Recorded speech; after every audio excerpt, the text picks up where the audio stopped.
Listen here, child. Pull your chair close now. Let the night wrap around us like them heavy chains what dragged our people cross the ocean floor. I's an old one, bent low by years of suffering, my back scarred deep from the lash that bit worse than any serpent in them Louisiana swamps. This tale I'm about to tell you ain't in no white man's history book. No, sir. It lives in the blood, in the soil that drunk our tears, in the wind that still carries the screams from Master Harlan's plantation. They called her Lucy the Biter, and Lord have mercy, her story burns hotter than the branding iron, cuts deeper than the Overseer'S whip. In them dark days of bondage, down where the Mississippi runs thick with secrets and the cotton fields stretch like white graves far as the eye can see, there lived a woman who chose to bite back when the devil came calling. Gather close now, for this is a remembrance soaked in blood and prayer, a testimony of teeth pulled one by one, laid out for all to see, Lucy's payment for her defiance. But oh, what a fire she lit in our hearts. What a seed she planted in the blood-soaked ground.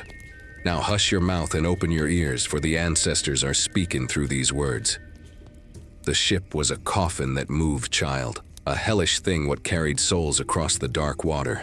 Lucy drew her first breath in that belly of death, year of our Lord 1822, somewhere in the middle passage where the Atlantic swallows screams and spits out survivors. Her mama, Iodel, that was her true name, her African name, the one the slavers couldn't steal, was chained to 100 others in the stinking hold. Lord of glory, the air was so thick with suffering you could taste death on your tongue. Folks piled on top of each other like firewood, skin rubbing raw against iron, the ship rocking to the rhythm of agony.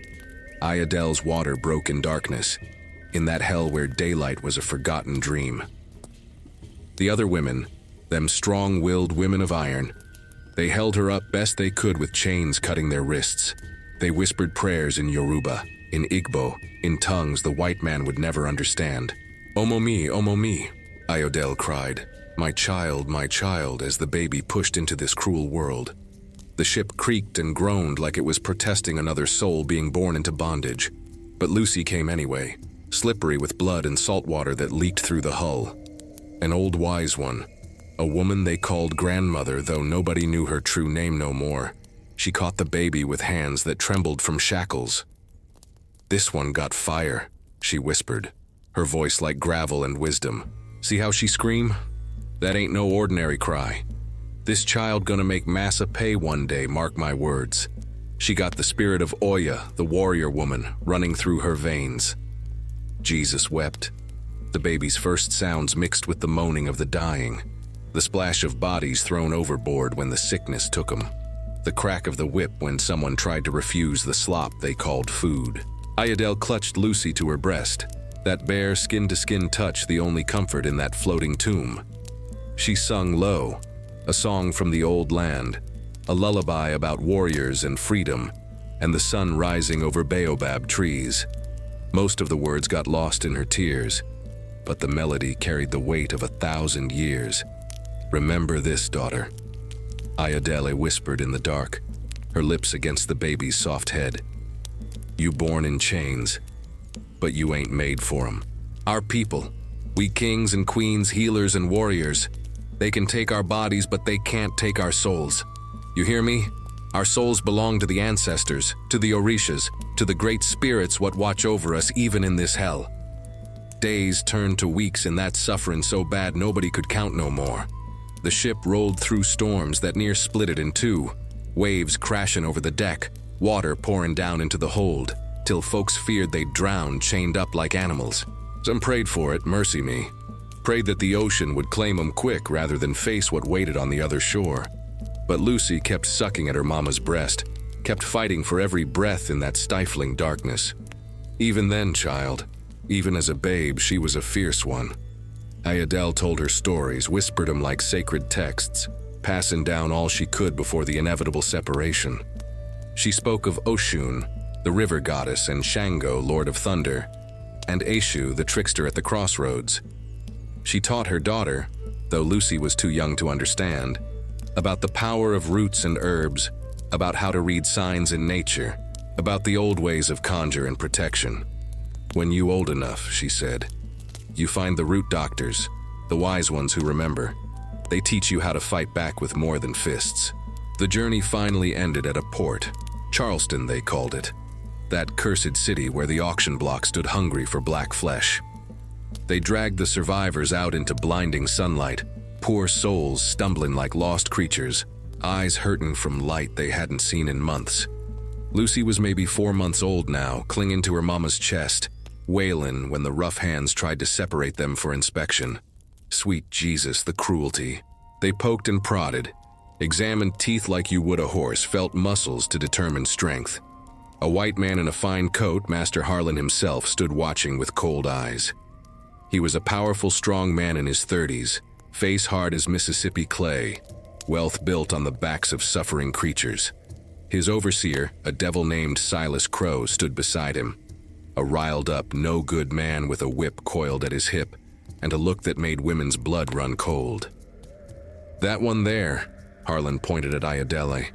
"She's still got life in her, strong-backed, and the pickaninny looks healthy enough. They'll do for the fields once the child's weaned." Iodele understood enough English by then to know what he meant. Her heart went heavy in her chest. Chest got tight, but she held Lucy closer, kissed her forehead.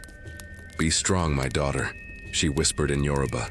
"Remember, you got warrior blood. Remember the ancestors watching. Remember." But Silas Crow yanked the chain, pulled her forward toward the auction block. The wooden platform stood in the center of the square, splattered with the tears of thousands, the fear of generations. This is where families got torn apart, where souls got a price put on them, where humanity got sold like cotton or tobacco. Ayodele climbed them steps with Lucy in her arms, stood there before the gathering crowd of white folks looking for good deals on human flesh. The auctioneer, a loud-mouthed man reeking of whiskey and sin, started his pitch. "Fine specimen here, gentlemen. Young, healthy, prime breeding age. And she come with a bonus, a female child, what'll grow into a worker in time." The bidding started, voices calling out numbers, reducing a woman and her baby to dollars and cents. Ayodele stood there, head held high despite the shame, despite the horror. She looked out over the crowd, her eyes finding something in the distance. Maybe she saw Africa on the horizon. Maybe she saw the future. Maybe she saw death itself waiting patient-like. But she didn't bow. No, sir, she stood like the queen she was, even in chains. Master Harlan won the bid. Course he did, child. He had deep pockets from years of stealing labor from blackbacks.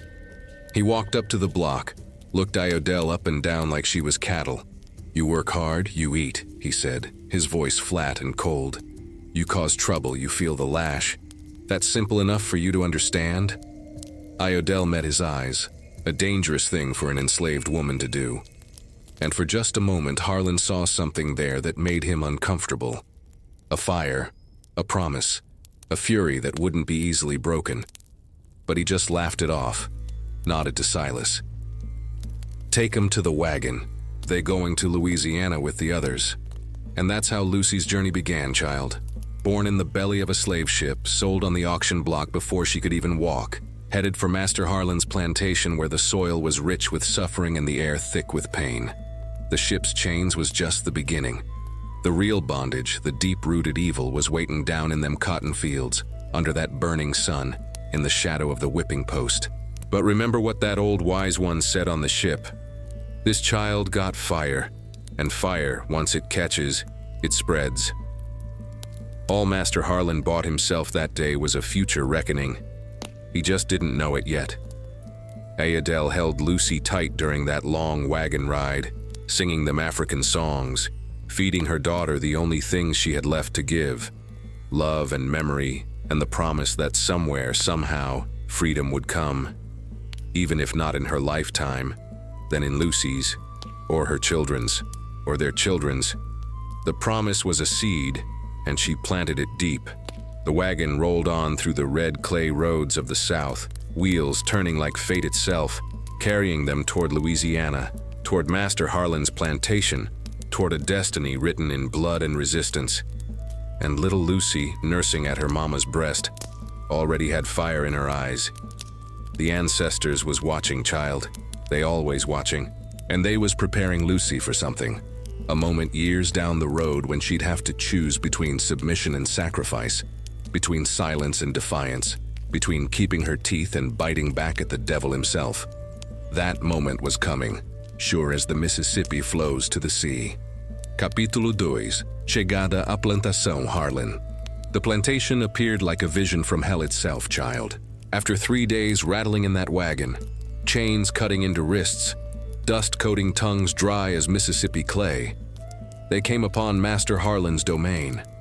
Sweet Jesus, the size of it.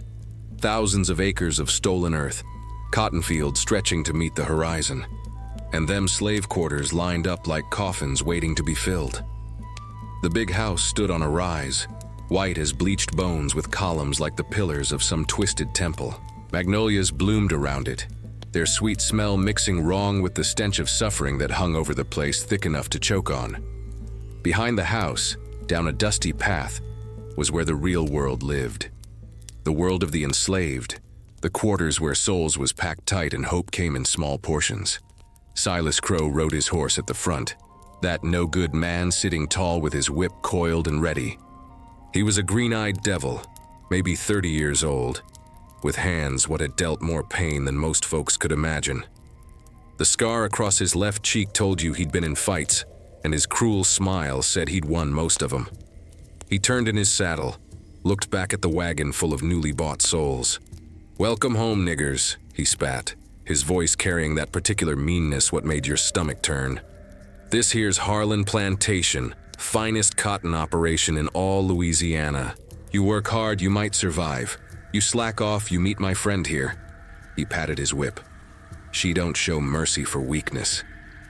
Ayodele sat in the wagon, Lucy clutched to her chest, taking in every detail with eyes what missed nothing. She could feel the weight of this place, the accumulated suffering of all who'd worked and died here. The very air was heavy with spirits, with the ghosts of those who'd fallen in the fields, who'd been sold away crying, who'd taken their last breath under the Overseer'S boot.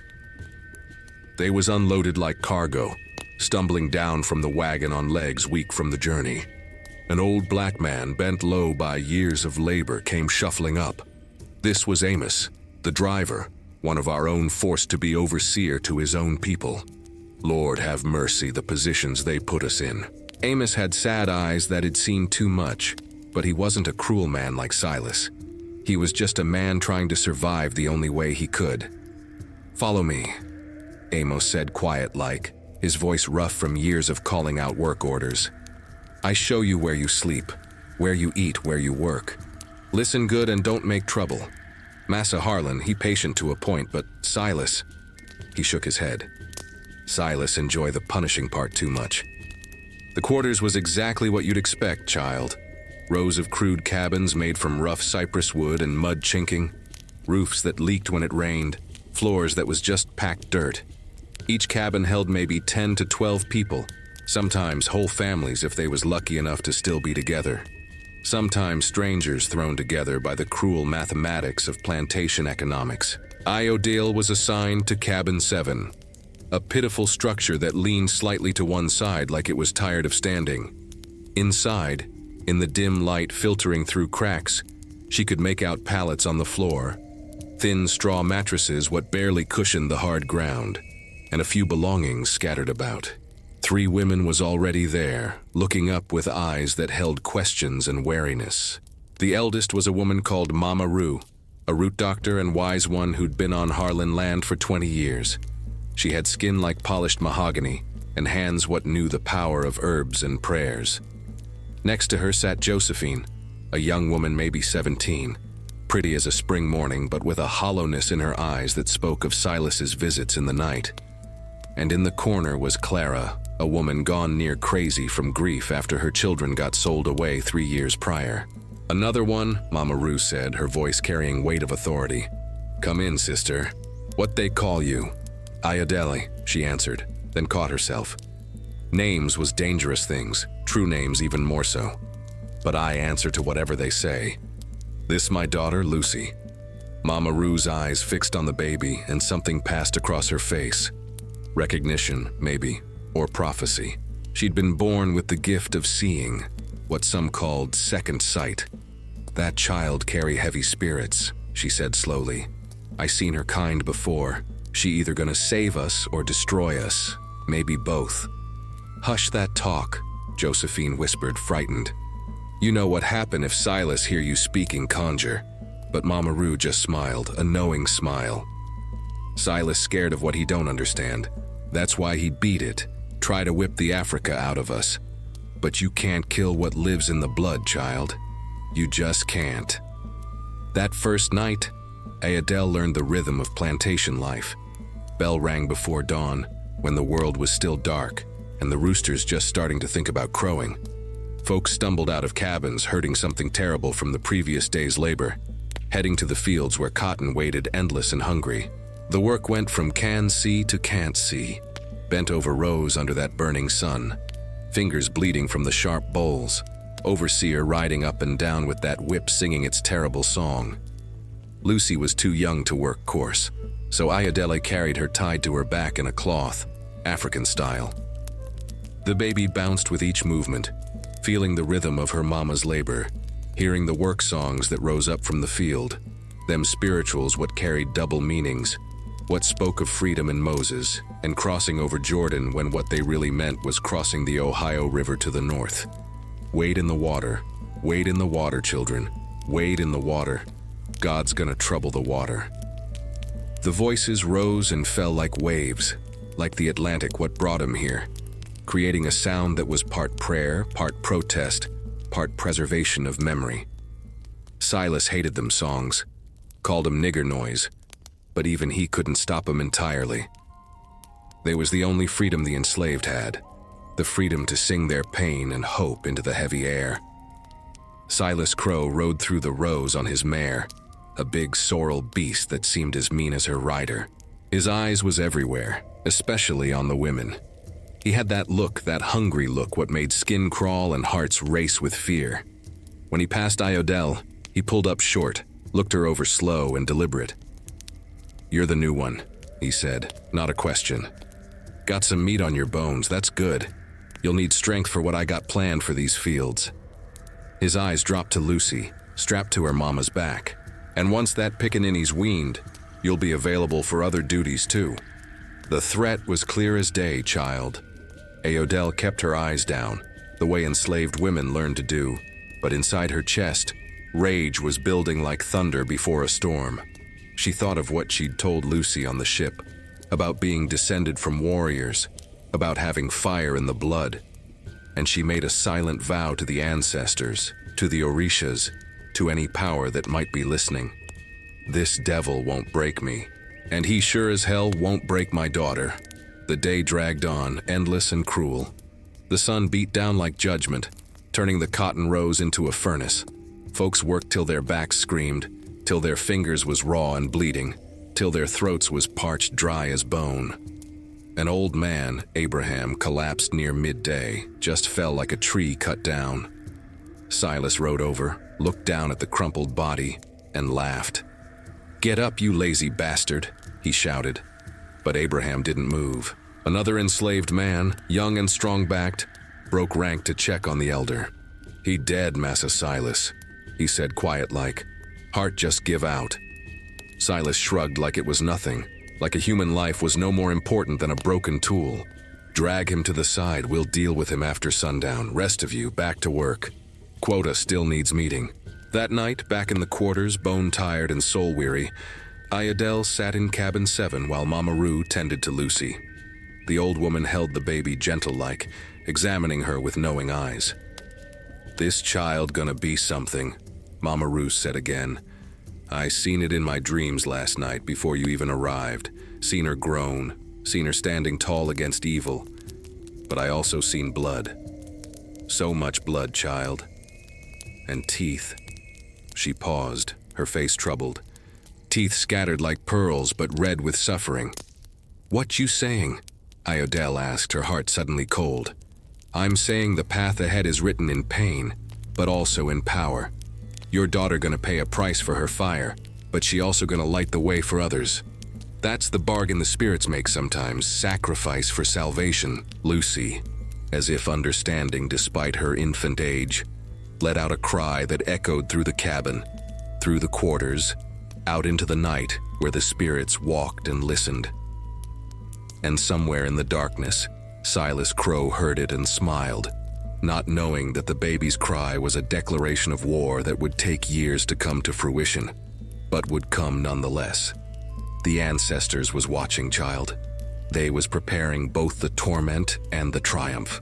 And in the soil of Harlan Plantation, a seed of resistance was being planted, watered with tears and blood, growing quiet-like in the shadow of the whipping post and the cotton fields. Tomorrow would bring more suffering, more labor, more of Silas's cruel attention. But it would also bring something else, the slow, steady building of a spirit that refused to be broken. Lucy was growing day by day, drinking not just her mama's milk, but her mama's stories, her mama's strength, her mama's unbreakable will. And one day, when the time was right, when the moment came that demanded everything, that lioness would bare her teeth. Years passed like water through a sieve, child, fast and slow at the same time, each day blending into the next in a rhythm of suffering and survival. Lucy grew from babe to girl under that merciless Louisiana sun, her body strengthening with each season, while her spirit absorbed the stories Iadel whispered in the dark of night. By the time she reached 12 years old, she was already working the fields alongside her mama, her small hands learning the cruel intimacy of cotton bolls and endless rows. But something else was growing too, something Master Harlan and Silas Crow couldn't see with their blind eyes. A network of resistance, of small rebellions, of spirits refusing to be crushed. And at the center of it all was Mama Rue, teaching the young ones the old ways when nobody was watching, passing down knowledge that had survived the Middle Passage and the auction block. Lucy was 15 when she met him, a man named Moses. Not his real name, course not, but the one he chose for himself because he dreamed of leading people to freedom.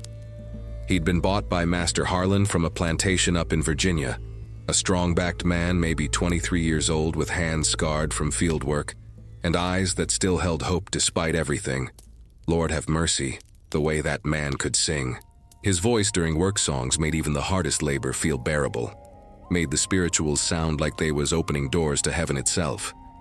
They met proper-like at a Hush Harbor gathering, one of them secret meetings deep in the cypress swamps where the enslaved would gather on Sundays to worship the real God, not the white man's twisted version that preached submission and chains. The meeting place was hidden careful-like, surrounded by water and thick vegetation, where the Overseer'S hounds couldn't track and the patrollers wouldn't venture without cause. Moses stood in the center of maybe 30 souls, all gathered in the moonlight, and he preached like fire itself was speaking through him. "We are the children of the Most High," he declared, his voice carrying across the water. "We didn't come from no curse, no mark of Cain, no divine punishment. We came from kings and queens, from warriors and healers. This bondage is man's evil, not God's will." Lucy felt something shift inside her chest, something powerful, strong, like her mama's stories and Mama Rue's teachings all coming together in one burning moment. After the service, when folks was singing softly and sharing what little food they'd managed to sneak away, Moses came to her. "You Iodeli's daughter," he said, not a question. "I seen you in the fields. You got your mama's fire. And you got a death wish preaching freedom like that," Lucy answered, but she was smiling. Sweet Jesus, she was smitten right then and there, though she wouldn't admit it for months. They courted secret-like, the way enslaved folks had to. Stolen moments in the dim light of dawn before the bell rang, whispered conversations during water breaks when Silas wasn't watching too close, shared glances across the cotton rows that spoke volumes without words. Moses would leave her small gifts, a pretty stone from the creek, a carved piece of wood shaped like a bird, a flower tucked into her water gourd. Mama Rue watched their courtship with knowing eyes. "Love in bondage is a dangerous thing," she told Lucy one night in the quarters. "It gives you something precious to lose, and Massa knows that. He'll use it against you if he can." "I don't care," Lucy said, fierce and foolish in her youth. "I'd rather have love and pain than nothing at all." "You gonna learn, child," Mama Rue said sadly. You gonna learn." A year passed, maybe more. Moses and Lucy jumped the broom in a ceremony held in secret, with just Iadel, Mama Rue, and a few trusted others bearing witness. They had no preacher except the ancestors, no license except their own vows, no blessing except what they gave each other. But it was real, child, realer than anything signed in Massa's big house. Their wedding night was spent in a small space Moses had carved out in the loft of his cabin. A pitiful luxury, but precious as gold. They loved each other tender-like and desperate, knowing that any moment could bring separation, sale, punishment, death. That's what bondage did, made every sweet moment carry the weight of potential loss. 9 months later, as the cotton was coming in full and the work was at its most brutal, Lucy's water broke in the middle of the field. Josephine, older now, harder, but still carrying kindness in her heart, helped her back to the quarters while Moses ran to fetch Mama Rue. The labor was long and agonizing, Lucy's screams mixing with the evening work songs, her pain finding echo in 100 years of enslaved women bearing children into bondage. The baby came as the sun was setting, slipping into Mama Rue's experienced hands with a cry that announced his arrival to the world. "A boy," Mama Rue declared, cutting the cord with a knife blessed with old prayers. "Strong lunge too, he gonna give you trouble, this one." They named him Jem, after Moses' father who'd been sold south before Moses could remember his face. The baby had Moses' strong features and Lucy's fierce eyes, a combination that made Iadel weep with joy and grief in equal measure. "Another generation born in chains," she whispered, holding her grandson. But maybe, just maybe, he lived to see freedom. 2 years passed. Lucy worked with Jem tied to her back the way Iadel had carried her, the cycle continuing like a wheel turning through generations. Then came another baby, a girl they called Lila, born during the cotton harvest under a moon so full it seemed to be watching over them. She came easier than Jem, slipping into the world like she was in a hurry to join the struggle. Those years was precious, child. Despite the suffering, Lucy had her mama still living, had her man by her side most nights, had her babies growing strong despite meager rations and hard conditions. They was a family, holding together against the tide of bondage that tried daily to tear them apart. Moses taught Jem to be strong even as a toddler, showing him how to stand tall, how to sing the spirituals, how to remember he was more than what Massa said he was. But happiness in slavery is like water in a sieve. You can hold it for a moment, but it always drains away. And Silas Crow was watching, always watching, his eyes following Lucy as she grew from girl to woman, as her body changed with childbearing, as she moved through the fields with a grace that enraged him because he couldn't break it. He'd been patient, that devil. Master Harlan had strict rules about interfering with the enslaved during pregnancy and nursing. Not from kindness, Lord, no, but from economics. A healthy mother meant healthy children, meant more workers for the future, meant more property to sell or keep. So Silas had to content himself with other victims, with the unmarried women, with those who had no Moses to stand protective nearby. But Lucy's second child was weaned now. Lila was past 2 years old, running around the quarters on sturdy legs, and Lucy's body had recovered its strength. The protection was lifting, and Silas knew it. One evening, as the workers was returning from the fields, Silas rode up alongside Lucy. Moses was ahead with Jem on his shoulders, Iadel walking beside them. Lucy had Lila by the hand, the child chattering about a butterfly she'd seen. "Lucy," Silas said, his voice deceptively casual. "Master Harlan wants to see you up at the big house tomorrow after supper. Got some special tasks need doing." Every woman knew what that meant. Lucy's heart went heavy in her chest, her throat tight with fear and rage. "Yes, Massa Silas," she said, keeping her eyes down. "Good girl," he said, and the way he smiled made her skin crawl worse than any snake in them swamps. "Wear something clean. Master likes his house servants presentable." That night in the quarters, Lucy told Moses. She watched his face go through a storm of emotions: fury, helplessness, despair. He was a powerful, strong man, but what could he do? Fight Silas and get whipped to death? Attack Master Harlan and get hanged? Resistance had to be smart, had to be careful, had to be planned. "I'll find a way out of it," Lucy said, though she didn't know how. "Mama Roo, she got herbs and such. Maybe something to make me sick, too sick to go." But Mama Roo shook her head when they asked. "That'll work once, maybe twice. Then they'll know it's deliberate, and the punishment for refusing massa." She didn't finish. She didn't have to. Ayodele held her daughter close. This woman who'd survived the Middle Passage, the auction block, 25 years of bondage. "You stronger than you know," she whispered. "You got the blood of warriors. Whatever comes, you survive it. You hear me? You survive."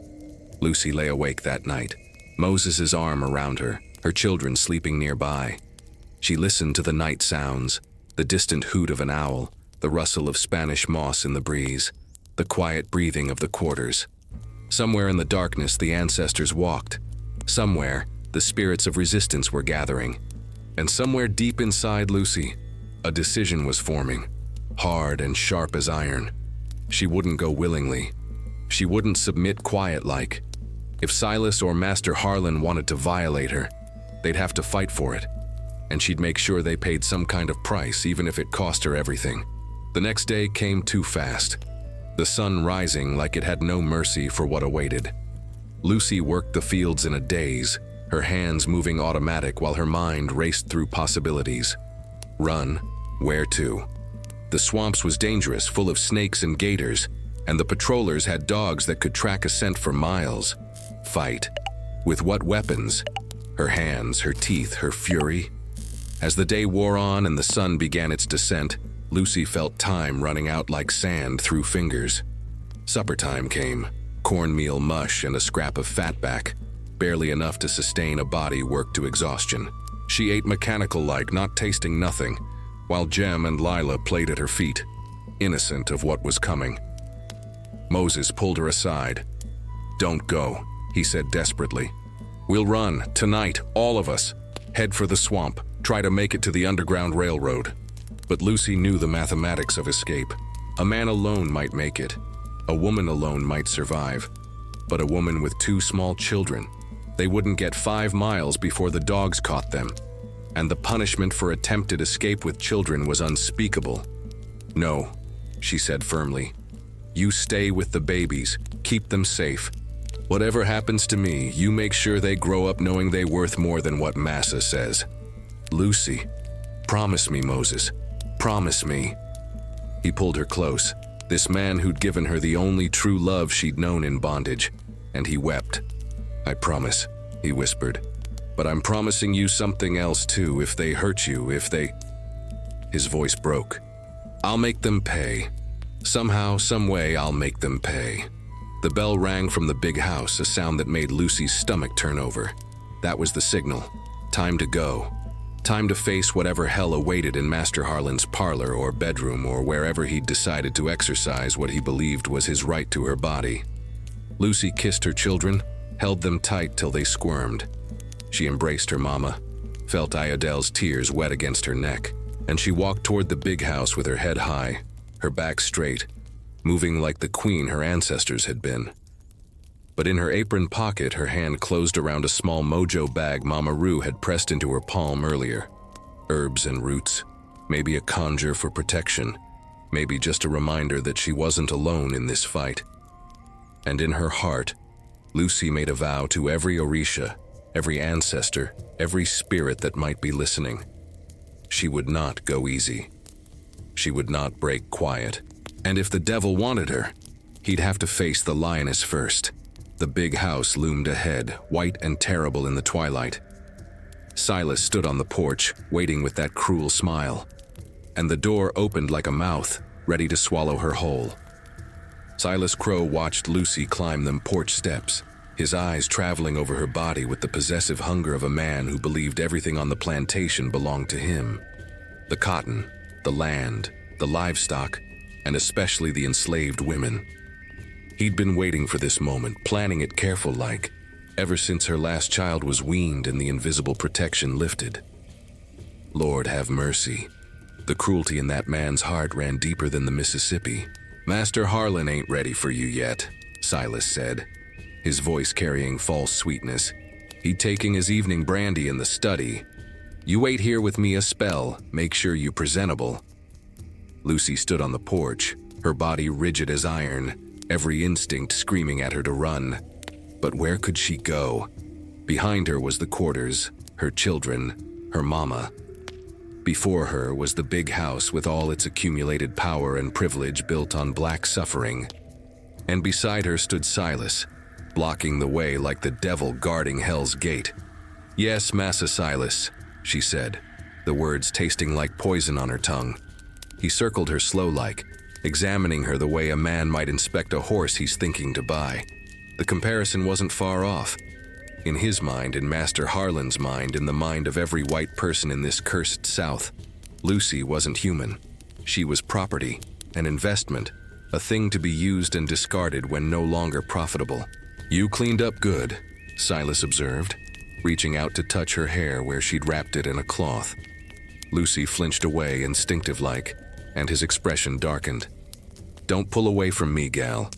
You gonna learn tonight that when white men want something, they take it. Whether you willing or not don't matter none." Inside the house, Lucy could hear sounds, the clink of glass, Master Harlan's voice talking to someone, maybe his wife or one of the house servants. The normalcy of them sounds made the whole situation more surreal, more horrifying. Life going on regular-like while she stood on this porch facing violation. "I got work in the morning, massa," Lucy tried, desperate for any delay. "Cotton needs picking, and I—" Silas laughed, a harsh sound without humor. "You worried about cotton? Gal, you about to receive an education in what your real purpose is on this plantation. Field work? That's just to keep you busy. Your real value is in breeding more workers and keeping the white men satisfied. The sooner you accept that, the easier this all gonna be." He stepped closer, and Lucy could smell the whiskey on his breath, the sweat and tobacco and something else. The stench of power corrupted, of masculinity twisted into predation. His hand reached for her arm, gripping tight enough to hurt, fingers digging into her flesh. "Please," Lucy whispered, hating herself for begging but unable to stop. "Please, I got children, I got a man." "Moses," Silas sneered. "That uppity nigger who thinks he's somebody. I've been meaning to bring him down a notch or two. Maybe watching you service white men will teach him his place. In fact," his eyes lit up with cruel inspiration, "maybe I should make him watch. Tie him to the whipping post. Make him see his woman belonged to Massa first and foremost." Rage flared in Lucy's chest, hot and righteous. This was too much, child. A woman could endure a lot. The lash, the hunger, the endless labor under that burning sun. But threatening to destroy the last shred of dignity, to turn love into a weapon of humiliation. That was touching something sacred, something that couldn't be allowed. "You evil," Lucy said, her voice shaking not with fear now but with fury. "You a demon in human skin and the Lord gonna judge you for what you doing." Silas's face twisted with anger. His hand flew up and cracked across Lucy's face, the slap echoing across the porch. "Don't you preach to me, you black bitch. Your Lord, if he even exists, put you in bondage for a reason. You cursed, all of you, marked by Cain, meant to serve, and you will serve, starting right now." The door opened behind them, and Master Harlan stepped out, a portly man in his 50s with thinning hair, and the soft hands of someone who'd never done real labor. He held a glass of brandy, his cheeks flushed from drink and the evening heat.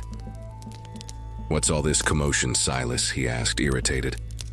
"I could hear you from inside." "Just explaining the facts of life to this one, sir," Silas said, his tone immediately deferential. "She got some resistance in her, but I'm breaking it down." Harlan looked at Lucy, his eyes assessing her without any recognition of her humanity. To him, she was livestock, no different from the horses in his stable or the hogs in the pen. "She'll do," he said finally. "Bring her to the parlor, and Silas, be gentle with the merchandise. I don't want her marked up too bad. Damaged goods are harder to sell if I need to liquidate assets."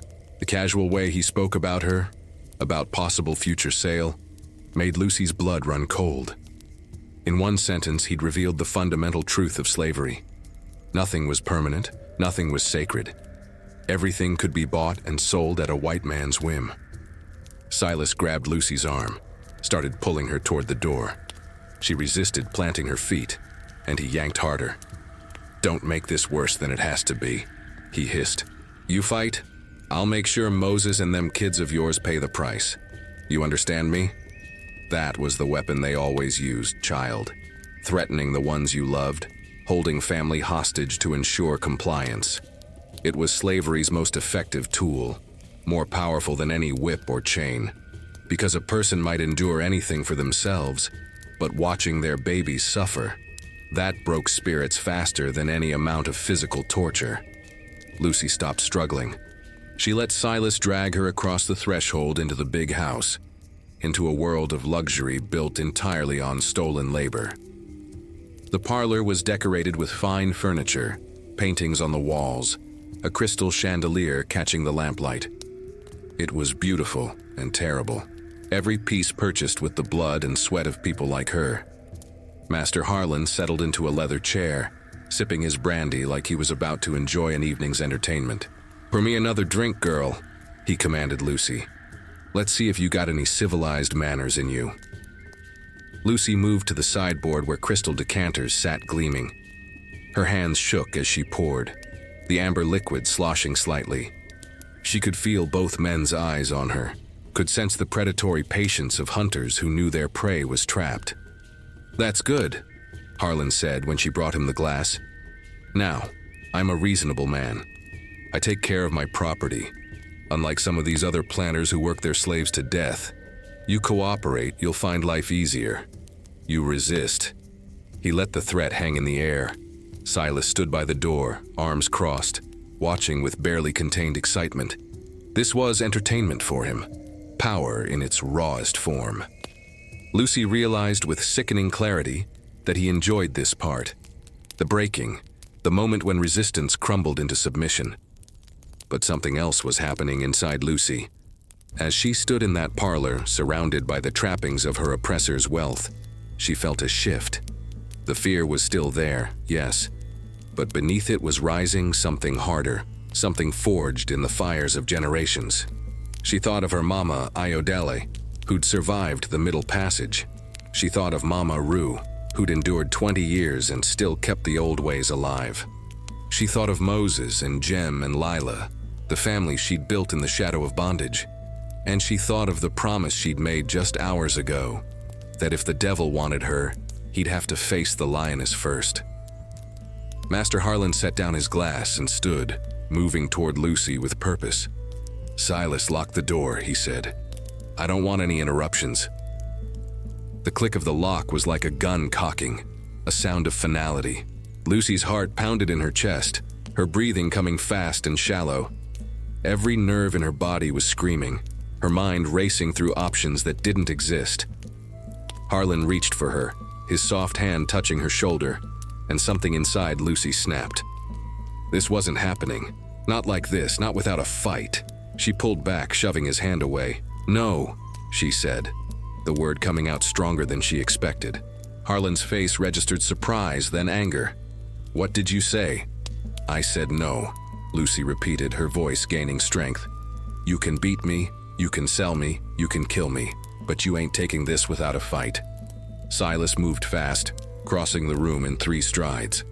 His hand closed around Lucy's throat, squeezing, cutting off her air. "You've forgotten your place," he snarled, his face inches from hers. "Let me remind you what happens to uppity niggers." Lucy clawed at his hand, gasping for breath. Her vision started to darken at the edges, spots dancing before her eyes. This was it, she thought. This was how it ended. But at least she'd said no. At least she'd resisted. "Enough, Silas," Harlan said, his voice sharp. "I said don't damage her." Silas released his grip and Lucy collapsed to the floor, coughing and gasping. Her throat felt crushed, every breath painful. But she was alive. Still alive. "Get up," Harlan commanded. "This is your last chance. Cooperate or I'll have Silas whip you unconscious and take you anyway. Your choice, but either way, this is happening." Lucy struggled to her feet, her body shaking. She looked at these 2 men, one fat and entitled, one lean and cruel, and she saw them clearly for what they were. Not masters, Not superiors, just evil men using power they'd stolen, standing on the backs of people they'd enslaved. And in that moment of clarity, Lucy made her decision. If this was going to happen, she'd make them remember it. She'd leave a mark they couldn't ignore, a scar they'd carry. Compliance was death of the spirit.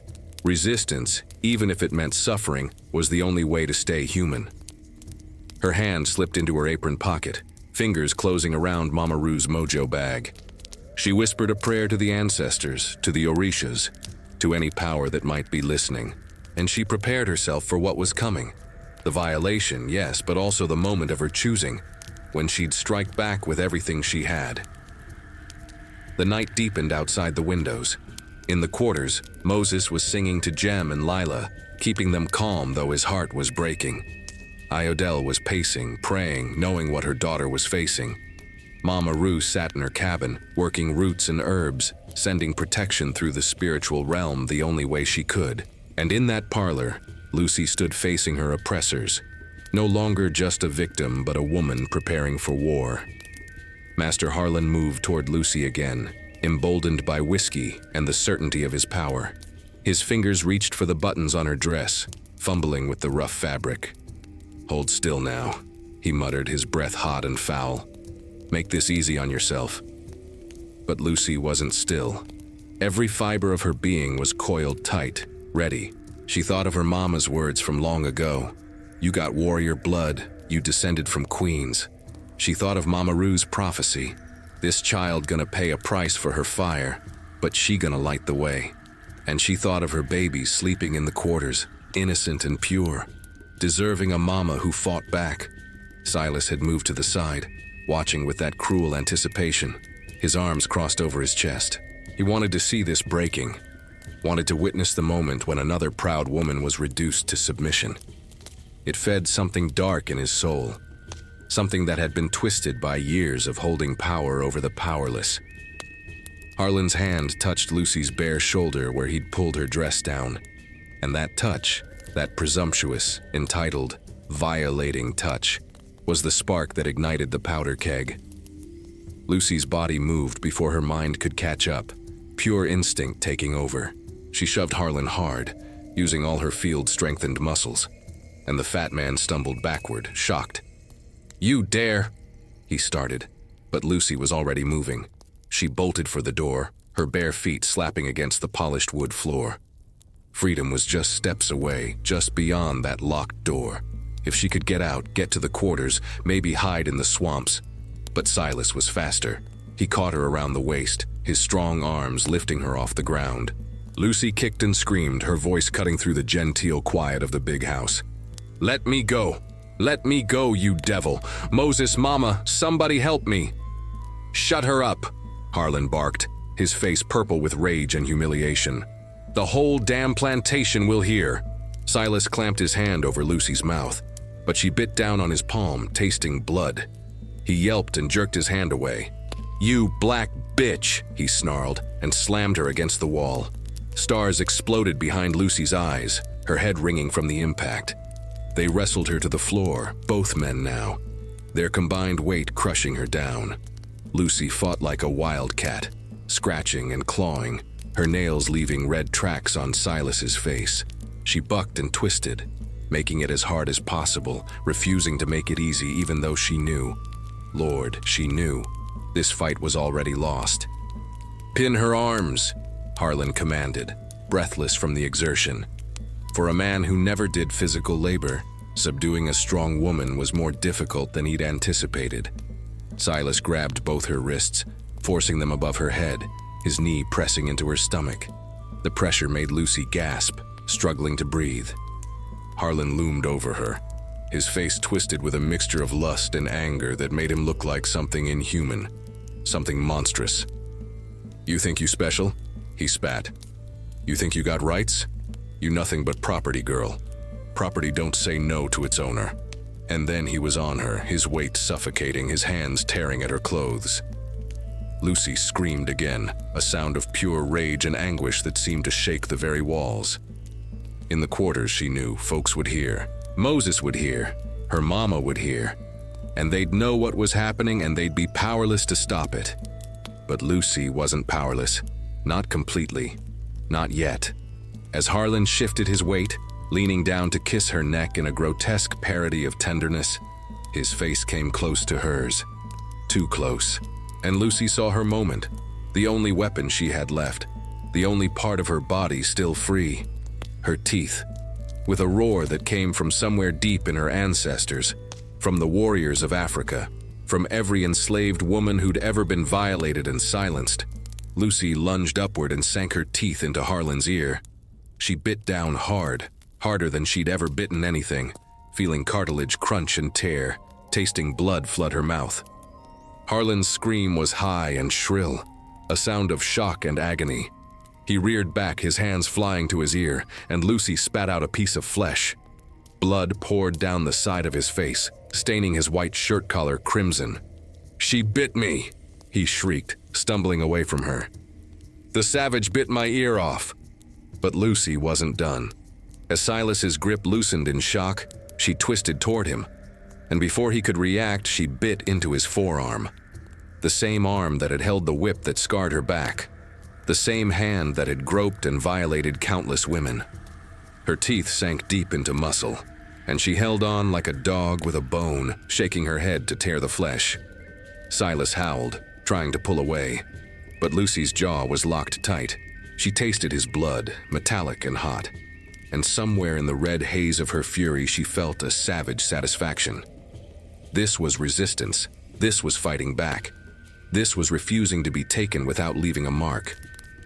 Finally, Silas managed to pull free, a chunk of his arm hanging loose, blood streaming down to drip on the floor. He staggered backward, clutching the wound, his face pale with shock and pain. "You're dead," he gasped. "You're fucking dead, you hear me?" Lucy scrambled to her feet, her mouth full of blood. Theirs, not hers. She stood swaying in the center of that parlor, her dress torn, her body trembling with adrenaline and terror and triumph. The two white men backed away from her, seeing not a helpless slave woman but something wild, something dangerous, something that had stopped being afraid of death. "Come on then," Lucy said, her voice rough, blood dripping from her chin. "Come take what you want, but I promise you, I promise on my mama's life, on my children's souls, you gonna pay for every inch. I'll tear you apart with my bare teeth before I let you have me willing." For a long moment, nobody moved. The parlor was frozen like a painting.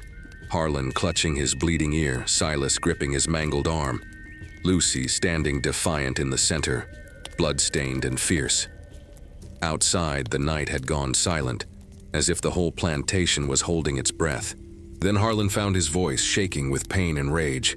"Silas, get the men, get everyone, ring the bell. I want every nigger on this plantation to see what happens when one of them attacks a white man." Silas stumbled to the door, unlocked it with his good hand and lurched out onto the porch. His voice cut through the night. "Ring the alarm. Get everyone to the barn, now, move, damn you." The plantation bell started clanging, that terrible sound that meant punishment, that meant someone was about to be made an example of. In the quarters, people would be waking, hearts pounding with dread, knowing that bell meant suffering for someone, maybe for many. Lucy heard it all like she was underwater, distant and muffled. She was still standing in the parlor, still tasting blood, still feeling the savage pride of having fought back. She'd bitten them, she'd hurt them, she'd made them bleed, and now she would pay. Harlan wrapped a handkerchief around his ear, the white cloth quickly soaking red.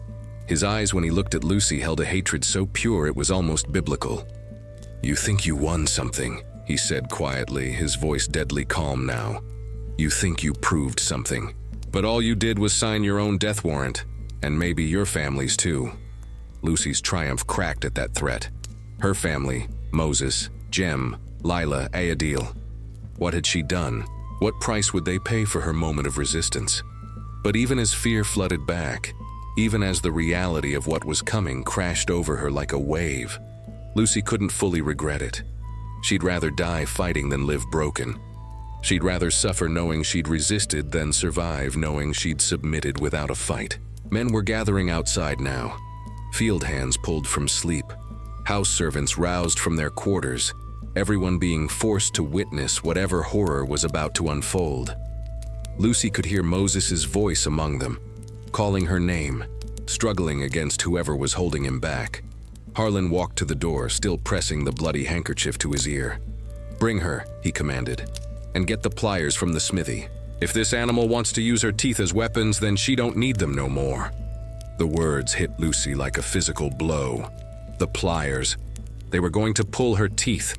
All of them, probably, one by one, as punishment and warning. She'd heard of such things, whispered about in the quarters, but never seen it herself. It was a punishment reserved for the most defiant, the most resistant, a way to maim that didn't reduce a slave's ability to work, but marked them forever. Two white men entered the parlor, patrollers who'd been drinking nearby and come running at the bell. They grabbed Lucy roughly, twisting her arms behind her back. She didn't resist now. What was the point? Her moment of defiance was over. Now came the reckoning. They dragged her out into the night toward the barn where a crowd was gathering. Torches were being lit, casting dancing shadows that made the whole scene look like something from hell itself. Lucy's bare feet scraped against the ground, her torn dress barely covering her. And as they hauled her toward her punishment, toward the pliers and the spectacle and the agony that awaited, Lucy lifted her head and sang. Her voice cracked and rough, thick with blood but still strong. "Wade in the water, children, wade in the water, God's gonna trouble the water." It was defiance. It was prayer. It was a message to everyone watching. They could break her body, but her spirit would keep singing. And in the crowd, other voices joined hers, soft at first, then stronger, the spiritual rising up into the night like a shield, like a promise, like a vow that this suffering wouldn't be forgotten. The ancestors was watching, child, and they was bearing witness to Lucy's courage, adding it to the long ledger of resistance that would one day, somehow, tip the scales toward freedom. The barn loomed before them like the mouth of hell itself. Child, its doors flung wide open to reveal the gathering crowd inside. Every soul on Harlan's plantation had been roused from sleep and forced to attend this midnight tribunal. Men, women, children, all standing in their ragged nightclothes, fear written plain on every face. They knew what this was. This was a lesson in terror, a reminder of what happened when one of their own dared to resist. Torches lined the walls, their flames casting writhing shadows that danced across the faces of the witnesses. The smell of hay and horse manure mixed with the acrid scent of burning pitch and human fear. At the center of the barn, they'd set up a crude stage, a workbench dragged to the middle, chains hanging from the rafters above it, and laid out neat and terrible on a cloth, the instruments of punishment. Lord have mercy on us all, child. There was the pliers, rusty iron things from the smithy, their jaws wide and cruel. There was rope for binding. There was a wooden gag to force the mouth open. And there, glinting in the torchlight, was a display board where the pulled teeth would be laid out for all to see. A grotesque exhibition of Massa's power over even the most intimate parts of a person's body. Lucy's legs nearly gave out when she saw it all, the full horror of what awaited her. But the patrollers held her upright, their fingers digging into her arms hard enough to bruise. They dragged her forward through the crowd, and she heard the gasps and sobs of her people, her family, her friends, everyone she loved forced to watch her destruction. "Mama!" That was Jem's voice, high and terrified. Lucy's head snapped around and she saw him, her beautiful boy, maybe 4 years old, held tight in Ayadel's arms. Moses stood beside them, his face twisted with anguish and rage, two men holding him back to keep him from rushing forward. Little Lila was crying, her small fists rubbing her eyes, not understanding but feeling the terror in the air. "It's all right, baby," Lucy called out, trying to keep her voice steady even though it shook. "Mama's all right. You be strong now, you hear? Be strong like I taught you." But it wasn't all right. Nothing was all right, and they all knew it. Master Harlan entered the barn, his ear bandaged now but still seeping blood through the white cloth. He walked with the righteous fury of a man who believed himself wronged. who couldn't conceive that an enslaved woman might have the right to defend her own body. Silas followed behind him, his arm wrapped in strips torn from someone's shirt, his face pale but his eyes burning with the promise of retribution. The crowd fell silent as death when Harlan climbed onto a bale of hay to address them. Every eye was on him, every breath held. This was the master speaking, the man who held life and death in his soft, uncalloused hands. "You all know why we're here," Harlan began, his voice carrying across the barn. "This woman," he pointed at Lucy, "this creature that I fed, that I housed, that I allowed to bear children and live with a semblance of family, she repaid my kindness by attacking me in my own home.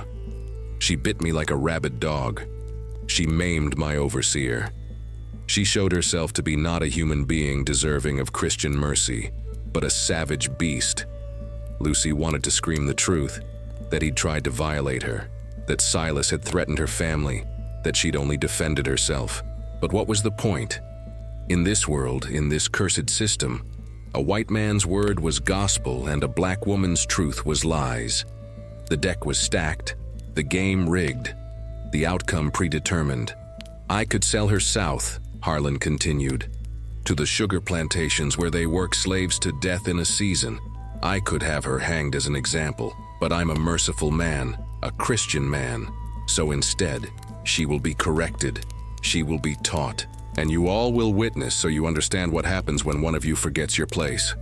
He nodded to Silas, who stepped forward with the pliers in his good hand. The overseer's smile was terrible to behold, child. It was the smile of a man about to enjoy inflicting pain, about to savor every scream and whimper. Evil wore a human face that night, and its name was Silas Crow. They chained Lucy to the workbench, forcing her to sit while they bound her arms and legs so tight the rope cut into her skin. She struggled, couldn't help it, her body fighting even though her mind knew it was useless. 4 men held her while a 5th fitted the wooden gag between her teeth, a cruel device that forced her mouth open wide, held her jaw in place so she couldn't close it, couldn't bite, couldn't do anything but endure. The gag tasted of old wood and previous victims' blood and tears. Lucy gagged on it, her throat convulsing, but they tightened the straps behind her head until she couldn't move at all. She was trussed up like an animal, displayed like meat, reduced to an object upon which violence would be performed. Mama Rue's voice rose from the crowd, strong and clear despite her age. "May the ancestors witness this evil. May the spirits record this cruelty. May every Orisha see what is done here tonight and remember it when judgment comes." "Silence that old woman," Harlan barked, and someone clamped a hand over Mama Rue's mouth. But her eyes blazed with fury and prophecy, and Lucy drew strength from them. She wasn't alone in this. The ancestors was watching, the spirits was bearing witness. This suffering would be remembered and, one day, avenged. Silas moved to stand before Lucy, the pliers gleaming in his hand. He leaned close, his breath hot against her face. "This is gonna hurt," he whispered, just for her ears. "And I'm gonna enjoy every second of it. You should have just laid back and took it like the others. Now you're gonna wish you had." He positioned the pliers around Lucy's front tooth, a strong, healthy tooth that had served her well for 23 years. The cold metal touched her gum, and Lucy's heart hammered so hard she thought it might burst from her chest. This was really happening. Sweet Jesus, this was really happening.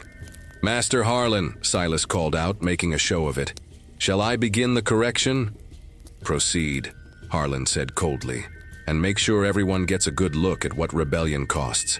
Silas gripped the pliers tight and yanked. The tooth resisted for a moment, roots clinging to the jawbone, and then it tore free with a sickening crack and pop. Pain exploded through Lucy's head, white-hot and all-consuming, radiating from her mouth through her skull. Blood poured from the socket, running over her tongue, choking her, and she couldn't even scream properly with the gag in place. Just a muffled animal sound of agony. Silas held up the tooth for all to see, blood and bits of flesh still clinging to the roots. "One down," he announced and placed it carefully on the display board. The white tooth looked obscene lying there, a piece of Lucy's body torn away and exhibited like a trophy. In the crowd, people wept. Moses was shouting something, fighting against the men holding him, but they wrestled him down. Iadel had turned the children's faces away, but they could still hear. Lord, everyone could hear Lucy's muffled screams, the wet sounds of blood and pain, the satisfied grunts of Silas as he positioned the pliers for the next extraction. The second tooth came out harder, Silas having to twist and pull, and Lucy felt something crack in her jaw. The pain was beyond description, child. Imagine the worst toothache of your life, multiply it by 100, and have it happening over and over with no relief, no mercy, no end in sight. 3, 4, 5 teeth laid out on the board, each one a monument to cruelty, each extraction a violation worse than what Harlan had tried to do in the parlor. This was rape of a different kind, penetration with metal instead of flesh, theft of her body piece by piece, degradation made public spectacle. Lucy's vision blurred with tears and pain. She tried to retreat into herself, to go somewhere else in her mind, but the agony kept dragging her back. There was no escape, no refuge, just the next tooth, and the next, and the next.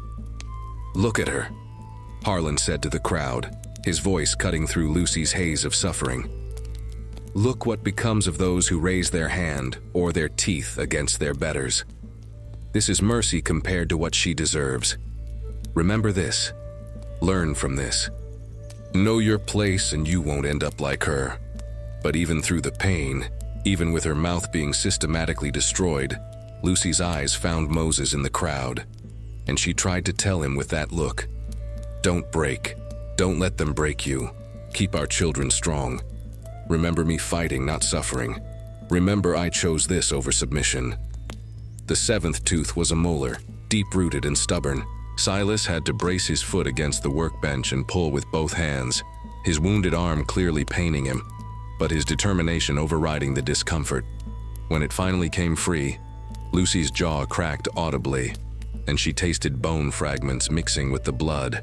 She was fading now, the pain becoming a distant roar, her body trying to shut down to protect itself from the trauma. But Silas slapped her face, hard, bringing her back. "No sleeping through your punishment," he snarled. "You stay awake for every single one. 8, 9, 10. The display board was filling up, a grotesque rosary of ivory and blood. Lucy's mouth was a ruin, gums torn and bleeding, jaw swelling and dislocating, her face a mask of agony.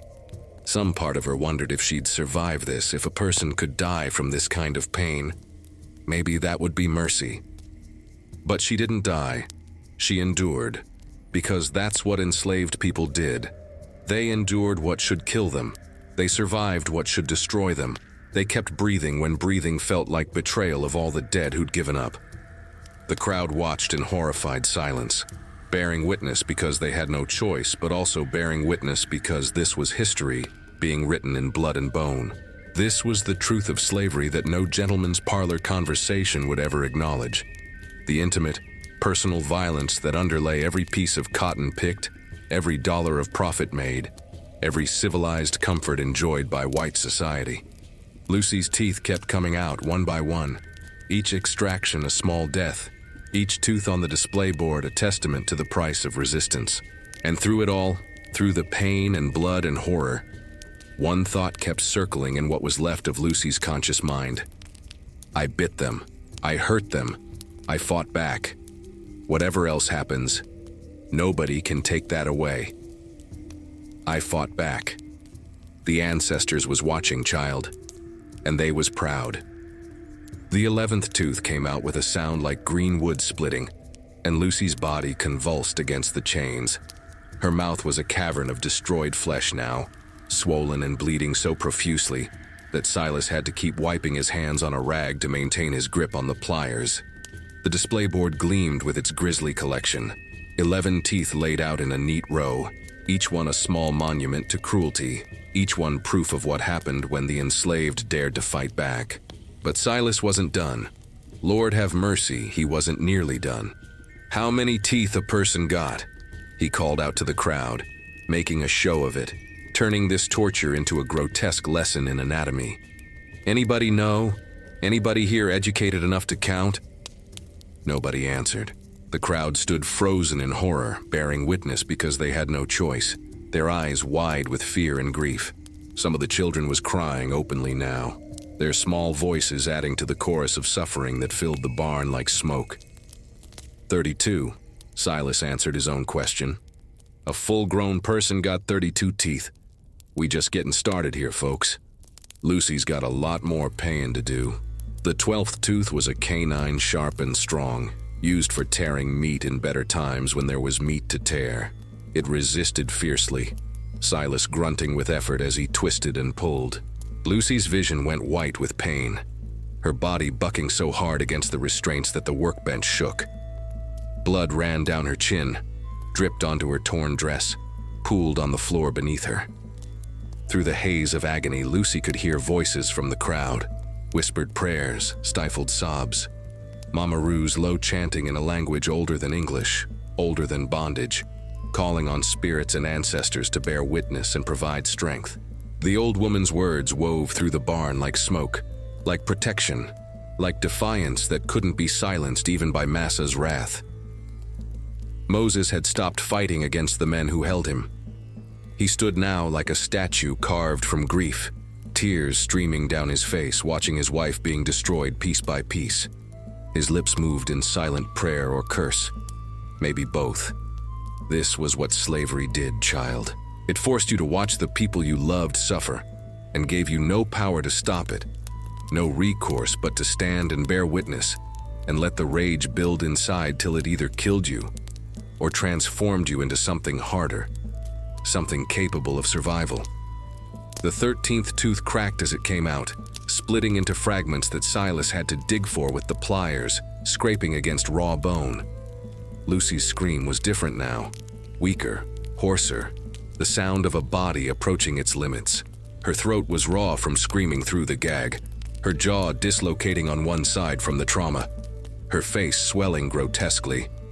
"Look at her," Master Harlan said again, his voice carrying the satisfaction of a lesson being taught. "This is what defiance costs. This is what happens when you forget your property, when you think you got rights you don't possess. Every tooth is a reminder. You belong to me. Every part of you, even down to what's in your mouth, it's mine to take if I choose." The 14th tooth came easier, loosened by all the damage surrounding it. Silas barely had to pull before it slid free, trailing blood and tissue. He placed it on the display board with the others, the collection growing, a macabre exhibition of domination and control. Lucy's mind was fragmenting now, consciousness splintering under the relentless assault of pain. She drifted between awareness and something like sleep, between the barn and somewhere else, maybe back on the slave ship with her mama, maybe in Africa with ancestors she'd never known, maybe in a place beyond suffering where spirits gathered to wait for justice. But Silas kept bringing her back, slapping her face when she faded too far, forcing her to stay present for her own destruction. "You wanted to bite," he taunted, his voice filtering through the roar of pain. "You wanted to use these teeth as weapons. Well, now you losing them. Can't bite without teeth, can you? Can't fight back without your weapons." The 15th, 16th, 17th teeth came out in quick succession, Silas working with the efficiency of practice now, finding his rhythm. The display board was more than half full, a terrible rosary of ivory and suffering. Some of the teeth was whole, pulled clean. Others was broken, shattered by the force of extraction. All of them was stained with Lucy's blood. In the crowd, Ayodele had collapsed to her knees, still holding the children but unable to stand anymore. She wailed in Yoruba, in the language of her birth, calling on Oya, the warrior goddess, on Yamoja, the mother of waters, on any power that might hear and intervene. But the Orishas was silent that night, or maybe they was simply bearing witness like everyone else, recording this evil in the cosmic ledger that would someday demand payment. The 18th tooth was another molar, deep-rooted and stubborn. Silas planted his boot on the workbench edge, wrapped both hands around the pliers. Even his wounded arm pressed into service despite the pain, and pulled with his full body weight. Something in Lucy's jaw snapped audibly, and the crowd gasped. The tooth came free, trailing blood and fragments of bone, and Lucy's head lolled to the side, her eyes rolling back. "She's passing out," one of the white men observed. "Wake her up," Harlan commanded. "I want her conscious for all of it." They threw water in her face, cold well water that shocked her back to awareness, mixed with the blood and created pink rivulets down her neck. Lucy's eyes opened, glassy and unfocused, but open. Still alive, still suffering, still bearing the weight of resistance that had led to this moment. 19th, 20th, 21st. The extractions continued with mechanical precision, each one adding to the display board, each one taking a piece of Lucy that could never be replaced. Her mouth was ruined beyond recognition now, her face swollen to twice its normal size, her breathing labored and wet with blood. But through it all, something else was happening. In the crowd of enslaved witnesses, something was shifting. The initial horror was giving way to something harder, something that burned cold instead of hot. They was seeing what Massa was capable of. They was understanding with terrible clarity the depths of cruelty that maintained this system. And in the hearts of some, especially the young ones, the ones who'd grown up knowing nothing but bondage, a seed was being planted, a seed of rage, a seed of resistance, a seed that would grow in the dark soil of suffering and one day bloom into rebellion. The 22nd tooth was from the back of her mouth, a wisdom tooth that had come in crooked and was hard to reach. Silas had to force the pliers deep into Lucy's mouth, the metal scraping against the inside of her cheek, tearing soft tissue. When he finally got purchase and pulled, the tooth brought part of the gum with it, a ragged flap of flesh that hung obscene and bleeding. Lucy made a sound then that wasn't quite human. A low, keening wail that came from somewhere deeper than her throat, somewhere primal and ancient. It was the sound of a soul being broken, of humanity being stripped away piece by piece. But underneath that sound, if you listened close enough, you could hear something else too. Defiance, unbroken will, the stubborn refusal to surrender even in the face of absolute powerlessness. 23, Silas counted aloud, placing the tooth on the board. 9 more to go. We're in the home stretch now, Lucy. How you holding up? The question was mockery, pure cruelty. Lucy couldn't answer even if the gag wasn't in place. Her tongue moved uselessly in her ruined mouth, unable to form words, barely able to process the magnitude of what was being done to her. The 24th and 25th teeth came out together, both molars from the upper left side. The pliers slipped on the bloody teeth, and Silas had to reposition twice before getting a solid grip. When they finally tore free, Lucy's body went rigid, every muscle locked in a spasm of agony so intense it transcended screaming. She simply froze, locked in that moment of supreme suffering. The crowd had gone silent now, the initial weeping and praying giving way to a heavy, oppressive quiet. They was witnessing something that would mark them forever, something that would live in their nightmares and their waking hours, something they would tell their children and grandchildren about in hushed voices. This was the face of slavery stripped of all its gentleman's pretenses, raw, brutal, inhuman violence inflicted for the crime of self-defense. 26th, 27th. The display board was almost full now. A complete set of Lucy's teeth minus the few still rooted in her devastated jaw. Each extraction took longer as Silas tired, as his wounded arm pained him, as the remaining teeth became harder to grasp in the swollen, bloody mess of Lucy's mouth. "Almost there," Harlan said, checking his pocket watch like this was just another plantation task to be completed. "Finish it, Silas, then we can all get back to bed." The casual tone, the complete lack of empathy or recognition of Lucy's humanity, it was perhaps more chilling than the torture itself. This wasn't rage, this wasn't passion, this was cold, calculated dominance, the systematic breaking of a human being to reinforce a system of oppression. The 28th tooth came out with a spray of blood that spattered across Silas's shirt. He cursed, wiping his face, then returned to his work with renewed viciousness. 4 more, just 4 more, and the lesson would be complete. Lucy's consciousness was barely clinging now, her body kept upright only by the chains and ropes. She existed in a space beyond pain, beyond thought, beyond anything but the animal need to keep breathing. In and out, in and out. Each breath a small victory, each heartbeat a stubborn refusal to die.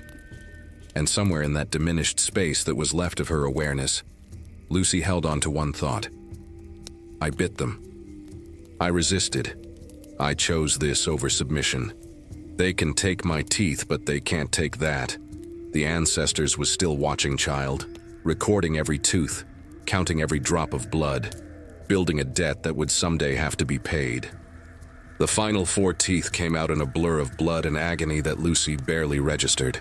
Her body had shut down most of its pain receptors, merciful shock finally claiming her as the 29th, 30th, 31st, and 32nd teeth was wrenched from her jaw and placed with grotesque ceremony on the display board. When Silas removed the wooden gag, Lucy's jaw hung loose and crooked, dislocated and swollen beyond recognition. Blood poured freely from her mouth, and when she tried to close her lips, she couldn't. The damage was too severe, the muscles too traumatized. It's done, Silas announced, stepping back to admire his handiwork. The display board sat before the crowd, 32 teeth arranged in neat rows, a complete dental record extracted through torture. Let this be a lesson to all of you. This is what rebellion costs. This is what happens when you forget your place. Master Harlan nodded with satisfaction, pressing a fresh handkerchief to his bandaged ear. Cut her down and take her back to the quarters, and someone clean up this mess. I want that display board mounted in the barn as a permanent reminder.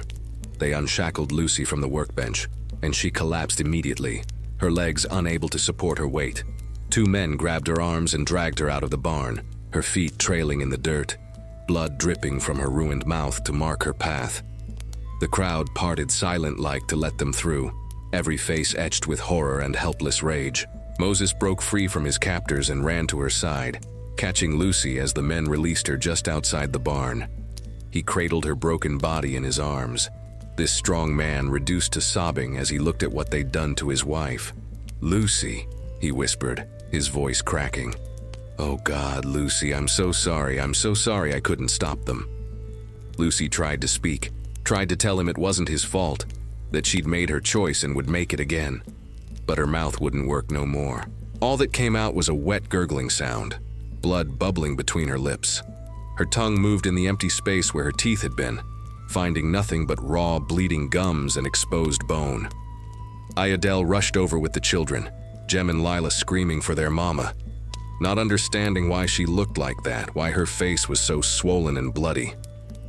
Don't let them see, Moses said, but it was too late. The children had already seen, would carry this image for the rest of their lives. Their mama destroyed, their mama bleeding, their mama barely conscious from torture inflicted because she dared to defend herself. Mama Rue appeared with cloths and water, her healing bag slung over her shoulder. Bring her to my cabin, the old woman commanded. Quick now, before she bleeds to death. Move! They carried Lucy through the quarters, this procession of suffering, past cabins where folks watched from doorways with tears streaming down their faces. Everyone knew Lucy, everyone loved her, and everyone understood that what happened to her could happen to any of them at any moment for any reason Massa deemed sufficient. In Mama Rue's cabin, they laid Lucy on a pallet while the old woman worked with practiced efficiency. She packed the empty tooth sockets with herbs to stop the bleeding, yarrow and shepherd's purse, sacred plants that knew how to seal wounds. She made a poultice of comfrey and calendula for the swelling, whispered prayers over it in Yoruba before applying it to Lucy's devastated face. Will she live? Moses asked, his voice barely a whisper. Mama Rue's expression was grim. Her body might survive this, but her spirit? That's between her and the ancestors now. What they did to her. She shook her head. Ain't no healing from some things, not completely. She gonna carry this the rest of her days. Lucy drifted in and out of consciousness through the night, fever setting in as her body tried to fight infection from the dirty pliers, from the trauma, from the sheer magnitude of the assault. In her delirium, she saw things. Her mama Ayadel on the slave ship, Mama Rue's prophecy coming true in blood and bone. the display board of her teeth glowing in torchlight like cursed pearls. 3 days passed in fevered agony. Lucy couldn't eat, couldn't drink without pain, couldn't speak beyond muffled moans. Moses sat by her side every night after work, holding her hand, singing low spirituals, begging her not to leave him.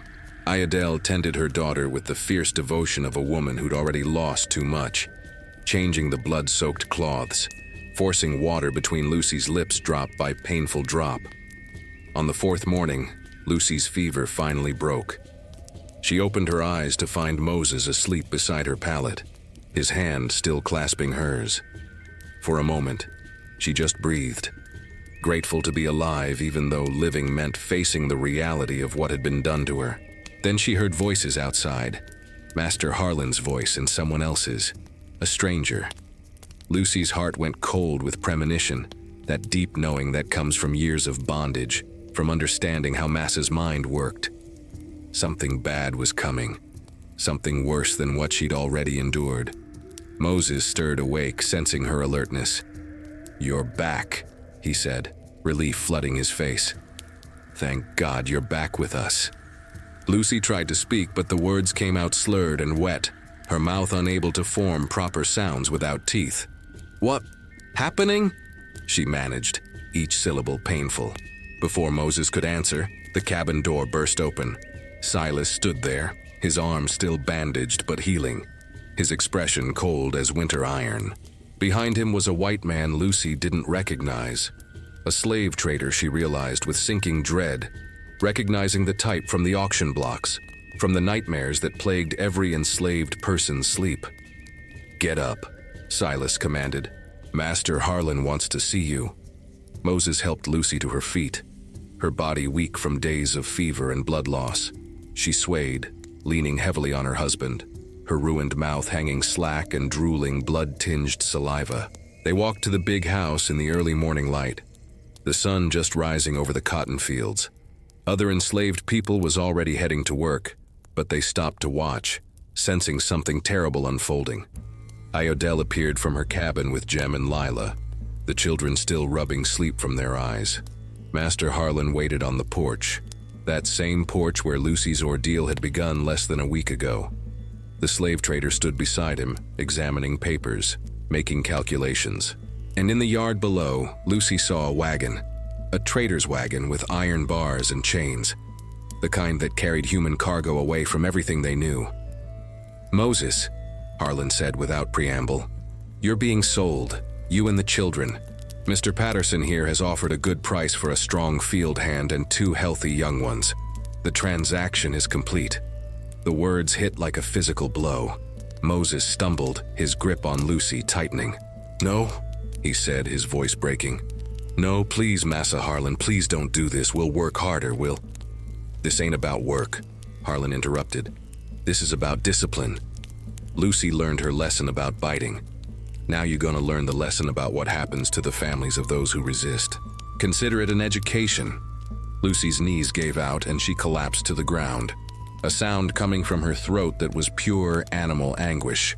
Not her babies, not Moses. They couldn't take her family. They couldn't, but they could. This was slavery's ultimate weapon, the cruelty that broke more spirits than any whip, the selling away of loved ones, the destruction of families, the knowledge that nothing was sacred, nothing was protected, nothing was yours to keep. Ayodele rushed forward with the children and Jem and Lila, finally understanding something was terribly wrong, began to wail. "Mama, Mama!" they cried, reaching for Lucy with their small hands. The slave trader's men moved with brutal efficiency, grabbing Moses and pulling him toward the wagon despite his struggles. They snatched Jem from Ayodele's arms, the boy screaming and kicking. Lila clung to her grandmother, but rough hands pried her loose too, her small voice crying, "Mama! Mama!" over and over. Lucy crawled toward them, her mouth bleeding afresh from the exertion, her voice making sounds that barely resembled words. "No, please, my babies, please." But the mutilated words came out garbled, incomprehensible, and nobody was listening anyway. Moses fought like a man possessed, managing to break free for a moment and run to Lucy. He pulled her up, held her close one last time. "I love you," he said fiercely. "I'll come back for you. You hear me? I'll find a way. Tell our children, tell them their daddy loved them. Tell them." But the trader's men grabbed him again, clubbing him in the head when he resisted. Moses went down hard and they dragged his semi-conscious body to the wagon, chaining him inside the bars. Jem and Lila was thrown in next, the children screaming for their parents, their small hands reaching through the bars. "Mama! Daddy! Grandmama! Don't let them take us!" Lucy tried to stand to run to the wagon, but her body failed her. She could only watch, helpless and destroyed, as the trader climbed onto the driver's seat. The whip cracked, and the horses started moving, pulling the wagon down the long drive away from the plantation. "Mama! Mama!" The children's voices grew fainter as the wagon rolled away, their small faces pressed against the bars, tears streaming down their cheeks. Moses managed to lift his head, his eyes finding Lucy's one last time across the distance, and the look they shared held everything. Love and grief and fury and the promise that this wasn't the end, that somehow, some way, they would find each other again. But Lucy knew the truth. She'd heard the stories, knew the statistics. Families sold apart, rarely reunited.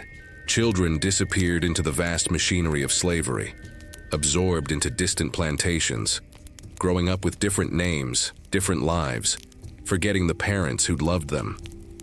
Moses would be worked to death in some cotton field or sugar plantation, his strength exploited until he had nothing left to give. The wagon disappeared around a bend in the road, swallowed by distance and trees. The children's cries faded to nothing, and Lucy collapsed completely, her body and spirit broken beyond what even Mama Rue's herbs could heal. Ayodele gathered her daughter in her arms, rocking her like she was a baby again, keening in Yoruba, calling on the ancestors to witness this evil.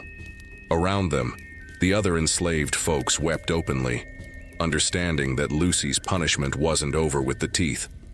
This was the final blow, the theft of her family, the destruction of everything that had made her suffering bearable. Master Harlan watched from the porch, unmoved. "Let this be a lesson," he said to nobody in particular. "Rebellion has consequences that ripple beyond the rebel." She wanted to fight. Well, this is the cost of fighting. He turned and went back into his big house, back to his breakfast and his brandy and his civilized life built on the backs of broken people. And Lucy lay in the dirt of his yard, toothless and childless and broken, her mouth a ruin, her heart shattered into pieces that could never be put back together. But somewhere deep inside, in a place beyond pain, beyond despair, beyond even grief, a spark remained. It was small and barely alive, but it was there. The same spark that had made her bite in the first place, that had chosen resistance over submission. The same spark that came from warrior ancestors, from survivors of the Middle Passage, from generations who'd endured and persisted despite everything. That spark whispered a promise. This suffering would not be forgotten. This cruelty would be remembered. And one day, somehow, there would be a reckoning. The ancestors was watching, child. And they was keeping account of every debt owed, every tear shed, every family torn apart. Justice might be slow in coming, but it was coming. Sure as the river flows to the sea, weeks passed like centuries, child. Each day a slow crawl through pain and grief that seemed to have no end. Lucy's mouth healed wrong, the gums scarred over in ridges and valleys, the jaw set crooked where it had cracked. The whole structure of her face changed permanent-like. When she looked at her reflection in the water bucket, she barely recognized the woman staring back. Sunken cheeks, collapsed lips, a mouth that hung slack and drooling because she couldn't close it proper no more. Eating became a nightmare worse than the extraction itself. Mama Rue made broths and mushes, soft foods that Lucy could swallow without chewing, but even that was agony. The hot liquid touched raw places that never quite stopped hurting, made her gag and choke, brought tears to her eyes every single meal. She lost weight fast, her body consuming itself for fuel, her clothes hanging loose on a frame that was already gaunt from field work and grief. But Master Harlan wasn't about to let damaged property rest. A week after the children was sold away, Silas came to Mama Rue's cabin where Lucy still slept most nights, unable to face the empty space in her own quarters where Moses and the babies used to be. "Get up," Silas commanded, his wounded arm nearly healed now, just a puckered scar where Lucy's teeth had torn his flesh. "Master says you had enough recovery time. Fields need workers and you still got 2 good hands and 2 good feet. The fact you can't eat proper ain't his problem." Lucy struggled to rise, her body weak from malnutrition and despair. Iadel tried to protest, but Silas cut her off with a look that promised violence. "You want to join your daughter in the punishment line, old woman? No? Then shut your mouth and let her work." So Lucy returned to the cotton fields, this broken shell of who she'd been. The other enslaved folks watched her with a mixture of pity and fear. Pity for what she'd endured, fear that the same could happen to them. Some avoided her entirely, like suffering was contagious. Others showed quiet kindnesses, a cup of water offered without being asked, a hand to help her stand when her legs gave out, a whispered prayer when Silas wasn't looking. The work was harder now without the ability to eat properly, without the strength that came from adequate food. Lucy's hands shook as she picked cotton, her vision blurring from weakness and pain. The sun beat down merciless as always, and the quotas remained the same. Fill your sack or face the lash. No exceptions for the toothless, the broken, the grieving. Silas made it worse. Of course he did. That devil took special pleasure in tormenting Lucy, riding his horse close to where she worked, making comments designed to cut deep. "How you eating these days, Lucy? Oh, that's right. You ain't eating much at all, are you? Shame about that. Shame about a lot of things." He'd leaned down from his saddle, his voice dropping low so only she could hear. "Your man's probably dead by now. Worked to death on some sugar plantation. And them kids? They growing up calling somebody else mama, forgetting your face. That's what happens when you bite the hand that feeds you." Lucy learned to keep her head down, to not react, to let his words slide off like rain on stone. But inside, each cruel comment added weight to the burden she carried, pressing down on her spirit till she thought it might crush her completely. The hardest part was the mockery. Children in the quarters, too young to understand the full horror of what had happened, would sometimes point and stare at her ruined mouth. Adults would look away quick when she tried to speak, embarrassed by the wet, slurred sounds that came out instead of words. Even simple communication became humiliation, every attempted sentence a reminder of what had been taken from her. Mama Rue did what she could, teaching Lucy to speak different, to form sounds using her tongue and the roof of her mouth instead of teeth. It was slow work, frustrating and painful, and Lucy's voice never sounded right again. She went from being someone who sang spirituals with a voice like honey to someone who could barely make herself understood. One evening, maybe a month after the children was sold, Lucy was sitting outside Mama Rue's cabin trying to eat some cornmeal mush when a young girl approached, maybe 8 years old, born on the plantation and never knowing nothing but bondage. The child stared at Lucy's mouth with wide, curious eyes. "Why your face look like that?" she asked, innocent and cruel the way children can be. Before Lucy could attempt an answer, Mama Rue intervened. "Come here, child," the old woman said, pulling the girl close. "Let me tell you something.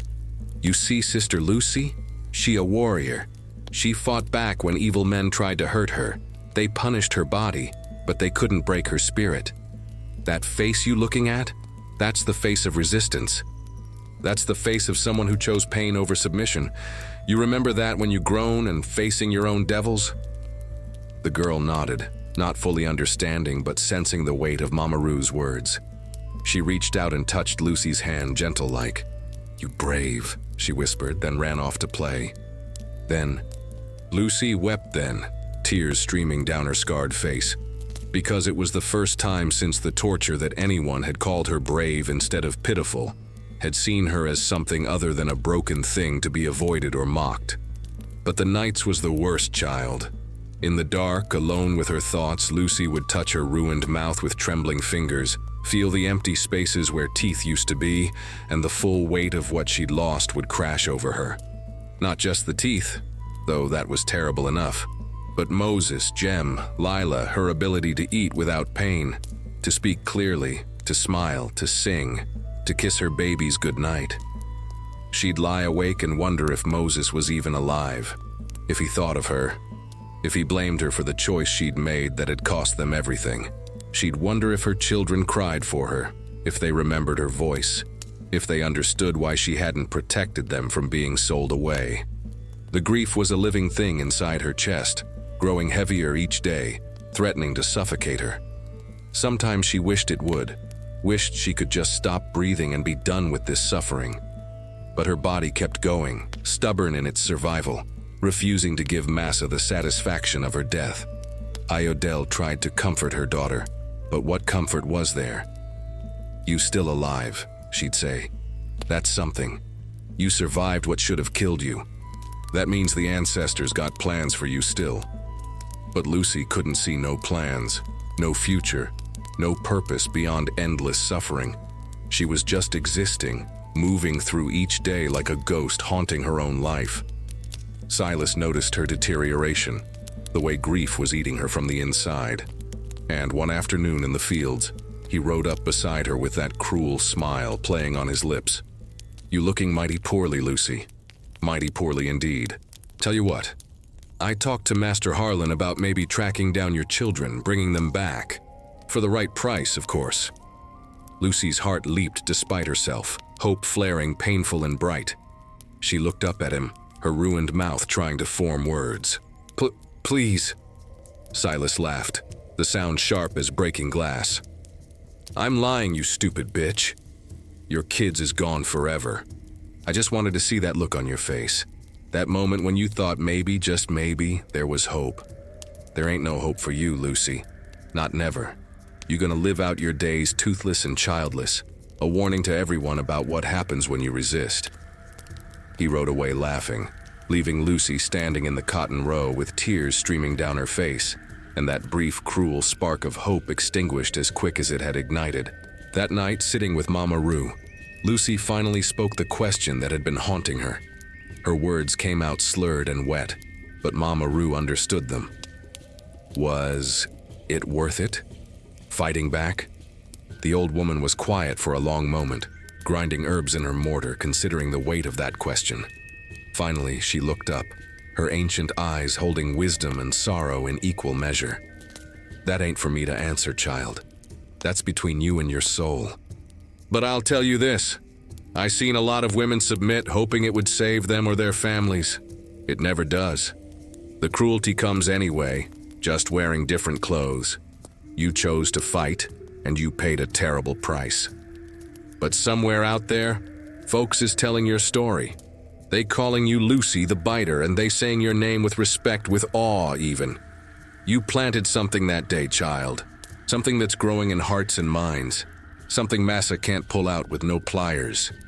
Lucy absorbed these words, turning them over in her mind like stones in a river. Maybe Mama Rue was right. Maybe her suffering had meaning beyond just pain. Or maybe it was just suffering, senseless and cruel. Another tragedy in a system built on tragedy. She didn't know. All she knew was she had to keep breathing, keep surviving, keep carrying the weight of what she'd done and what had been done to her. The ancestors was watching, Mama Rue always said. And if they was watching, then maybe, just maybe, they was keeping account, building towards some future justice that Lucy herself might never see, but her people, her descendants, might inherit. It was a thin hope, barely enough to sustain a soul through the dark nights. But it was all she had, so she held on to it, this thread of possibility, and forced herself to take another breath and another, living on stubbornly in the face of all the reasons to die. 6 months passed, and Lucy was still standing, barely, but standing nonetheless. The pain in her mouth had dulled to a constant ache she'd learned to live with. Her body had adapted to the soft foods and broths that was all she could manage, and her speech, while still slurred and difficult, was at least comprehensible to those who took time to listen. But something else was changing too, something Silas and Master Harlan couldn't see with their blind eyes. Lucy was becoming something different, something harder. The grief hadn't left. Lord, no, it lived inside her like a second heartbeat, constant and heavy. But alongside it, fed by it, nurtured in the dark soil of suffering, was growing a cold rage that burned hotter than any fire. She'd lost everything already. They'd taken her teeth, her children, her husband, her ability to eat and speak properly. What else could they take? What else did she have to fear? Nothing. And a person with nothing left to lose was the most dangerous kind of person. It started small, child. Whispers in the dark corners of the quarters, conversations had in careful voices when the Overseer'S wasn't watching. Lucy found herself sought out by the young ones, the ones who'd witnessed her torture and been changed by it, who saw in her ruined mouth not just punishment but possibility. A young man named Isaiah came to her first, maybe 19 years old, strong-backed and full of barely contained fury. He'd been born on Harlan's plantation, never known freedom, but he'd been learning to read in secret, a crime punishable by death if discovered. He approached Lucy one evening as she sat outside Mama Rue's cabin, struggling to eat a bowl of mashed beans.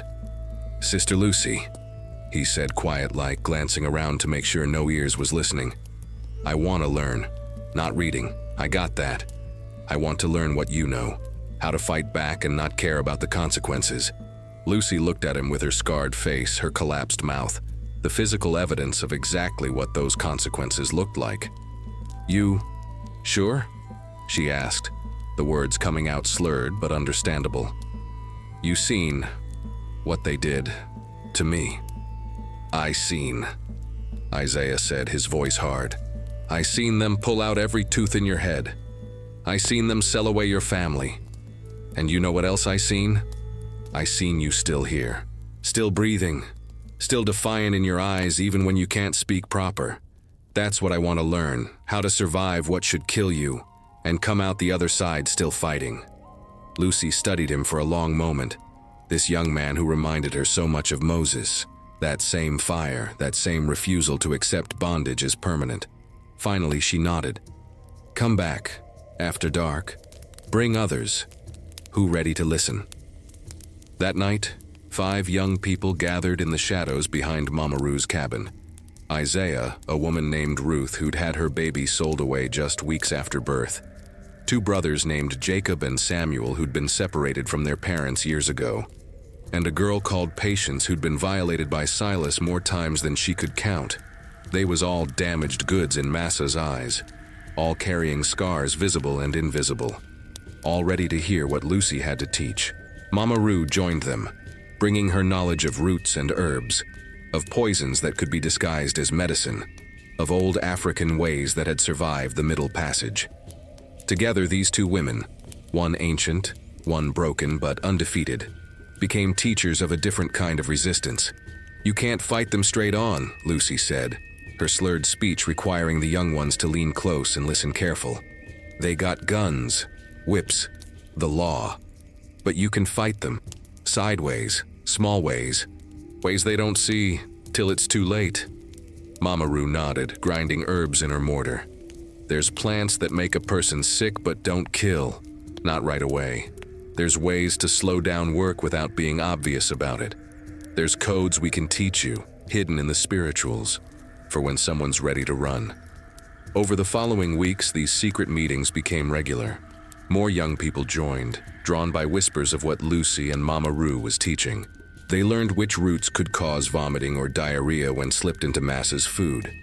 They learned how to sabotage tools so they'd break at crucial moments, how to work slow without appearing lazy, how to communicate through songs and gestures. But Lucy taught them something else too, something more important than any specific technique. She taught them dignity in suffering, resistance in submission's clothing, the long game of survival with soul intact. Her ruined mouth became a symbol, a constant reminder that fighting back had consequences, but that submission had consequences too. The slow death of the spirit, the crushing of everything that made you human. "They can take our bodies," Lucy told them one night, her scarred face illuminated by moonlight filtering through the trees. "Can work us to death, can sell our families, can pull out our teeth. But what they can't take What they can't never take is the knowledge that we human, that we got worth, that we deserve freedom. Ruth wiped tears from her eyes. But how do we hold on to that, Sister Lucy? How do we remember we're human when they treat us like animals every single day? You remember, by teaching the next one, Lucy said, by passing down stories, by keeping the old ways alive, by being kind to each other when massa is cruel, by singing spirituals that carry our history, by refusing to forget where we come from. The teaching spread careful-like through the quarters, passed from person to person like sacred fire. Lucy's reputation grew, no longer just the woman who'd been tortured, but the woman who'd survived torture and turned her suffering into resistance. They called her Lucy the Biter in whispers, Lucy the Unbroken, Lucy who still stands. Silas noticed something was different, though he couldn't quite put his finger on what. The enslaved folks seemed quieter, more watchful.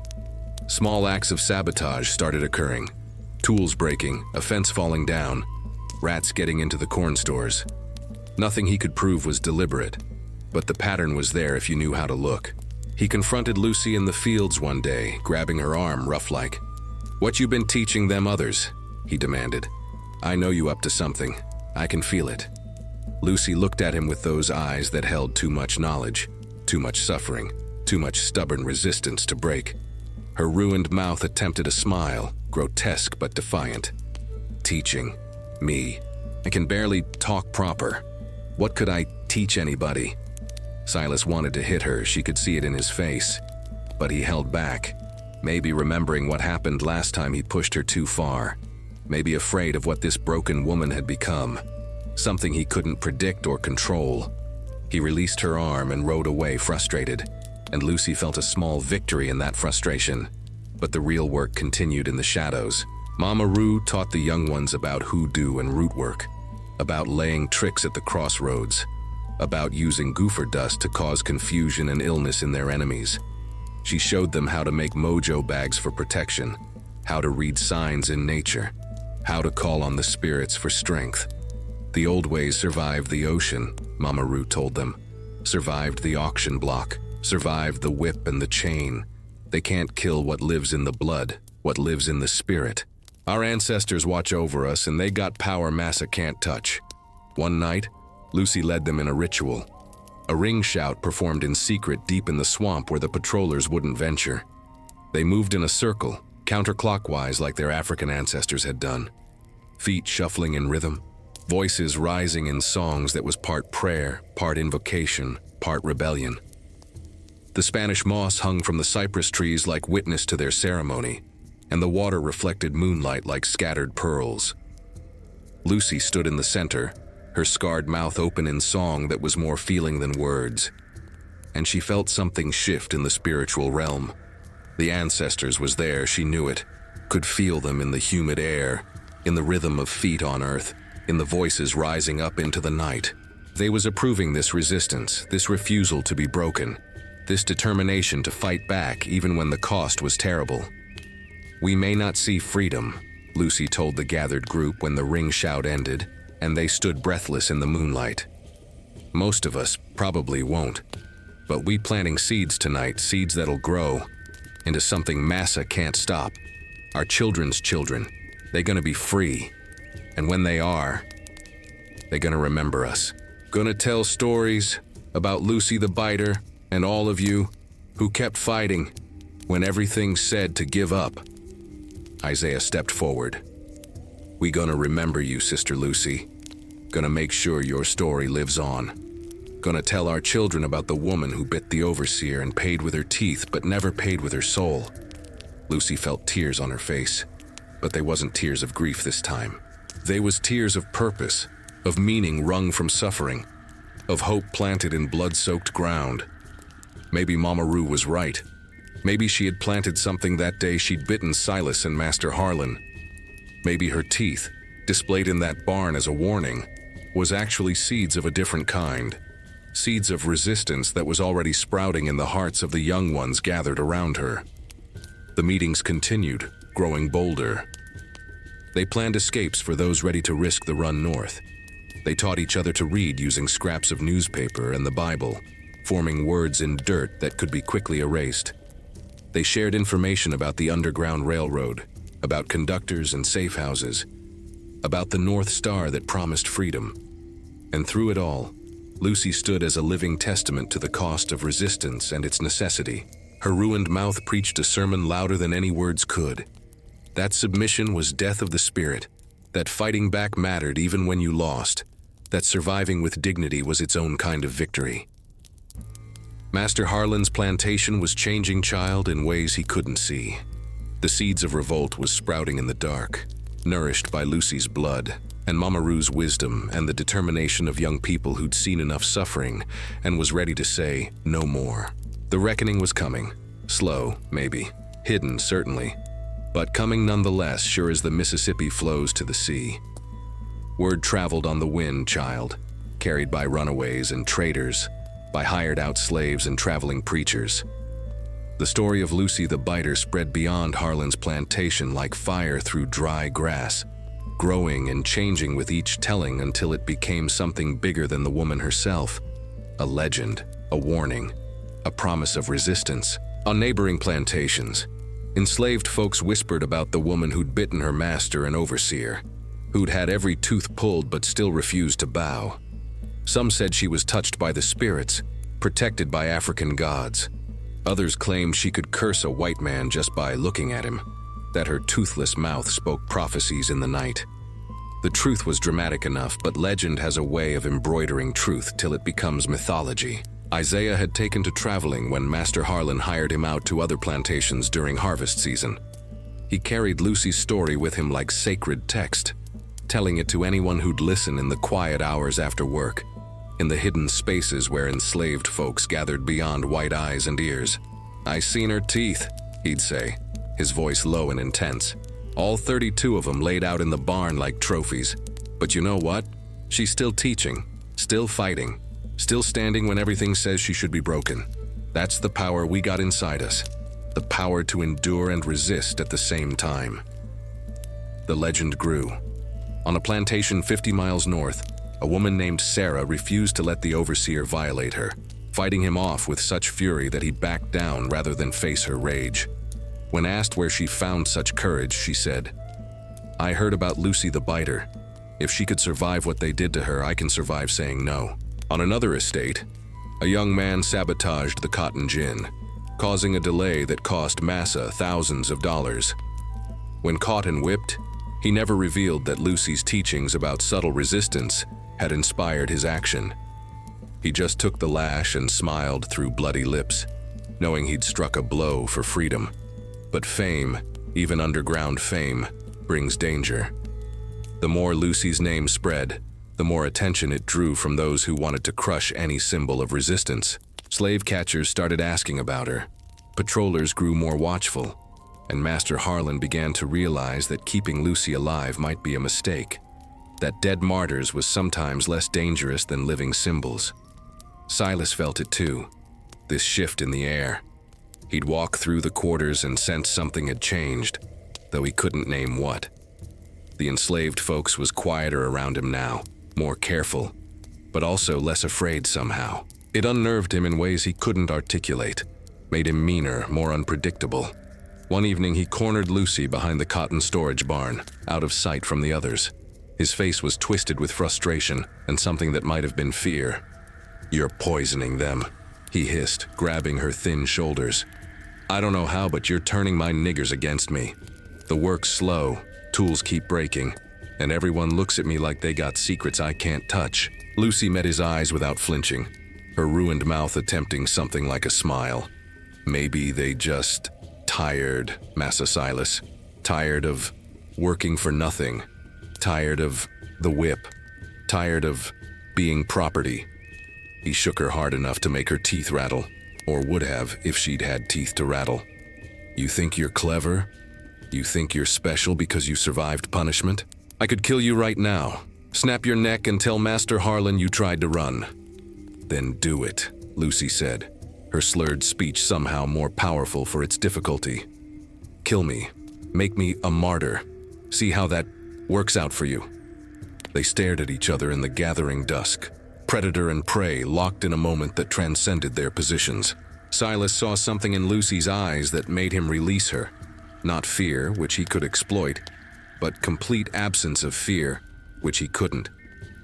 She'd walked through hell and come out the other side transformed into something he didn't understand. Something that made him feel small despite his whip and his power and his whiteness. He stepped back, his hand dropping. "You're cursed," he muttered. "Devil got his hooks in you." "No," Lucy said softly. "The ancestors got their hooks in me, and they don't let go easy." Silas left her there, and Lucy leaned against the barn wall, her legs shaking from the confrontation. She'd won that exchange, but she knew it was temporary. Silas was scared, and scared men was dangerous.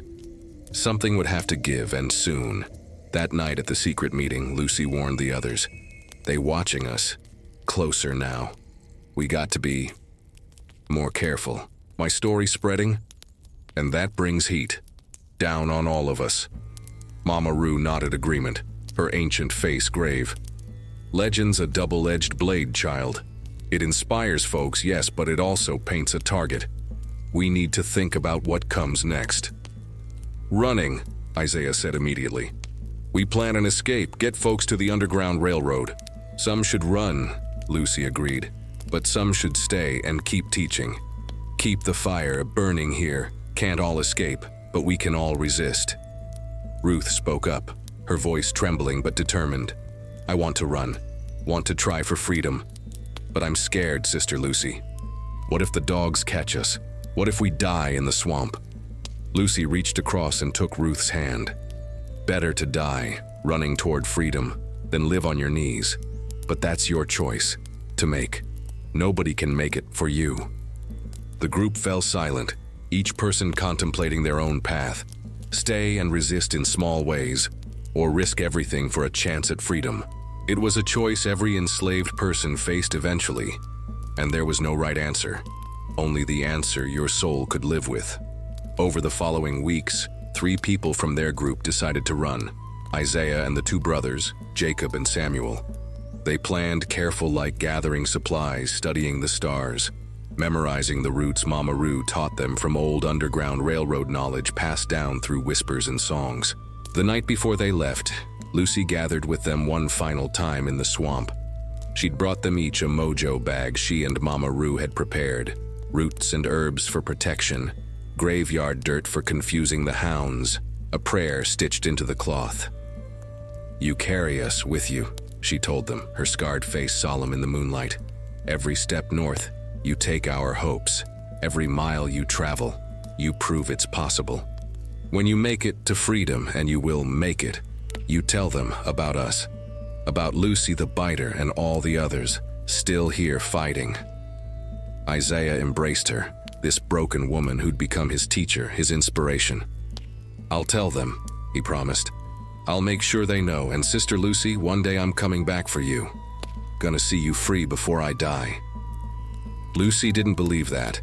She'd long since accepted that freedom wasn't meant for her in this lifetime, but she appreciated the promise nonetheless.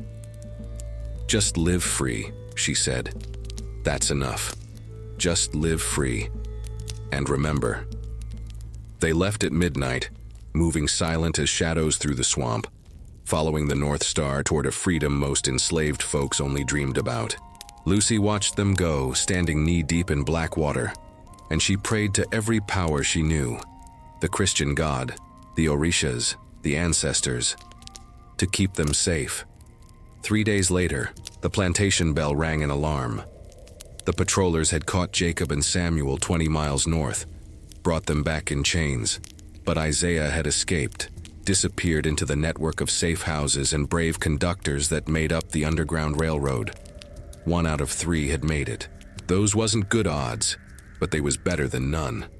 Master Harlan made an example of the brothers, whipping them nearly to death in the yard while everyone watched.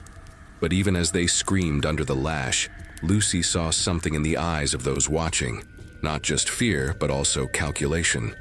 Isaiah had made it. 1 had escaped, which meant it was possible. which meant the stories of freedom wasn't just fantasy, but potential reality. After the whipping, Silas rode to where Lucy stood in the crowd. "You're doing," he said flatly. "You put ideas in their heads." "Ideas can't be whipped out," Lucy said, her ruined mouth forming words that carried truth heavier than iron.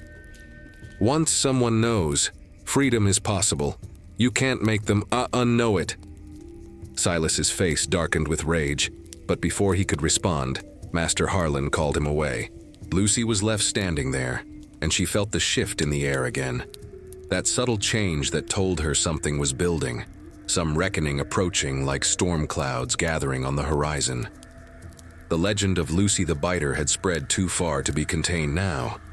It lived in the hearts of the enslaved across Louisiana and beyond, a story that said resistance was possible, that fighting back mattered even when you lost, that some things was worth any price, and that legend, child, was more dangerous to slavery than any single act of rebellion. Because legends don't die.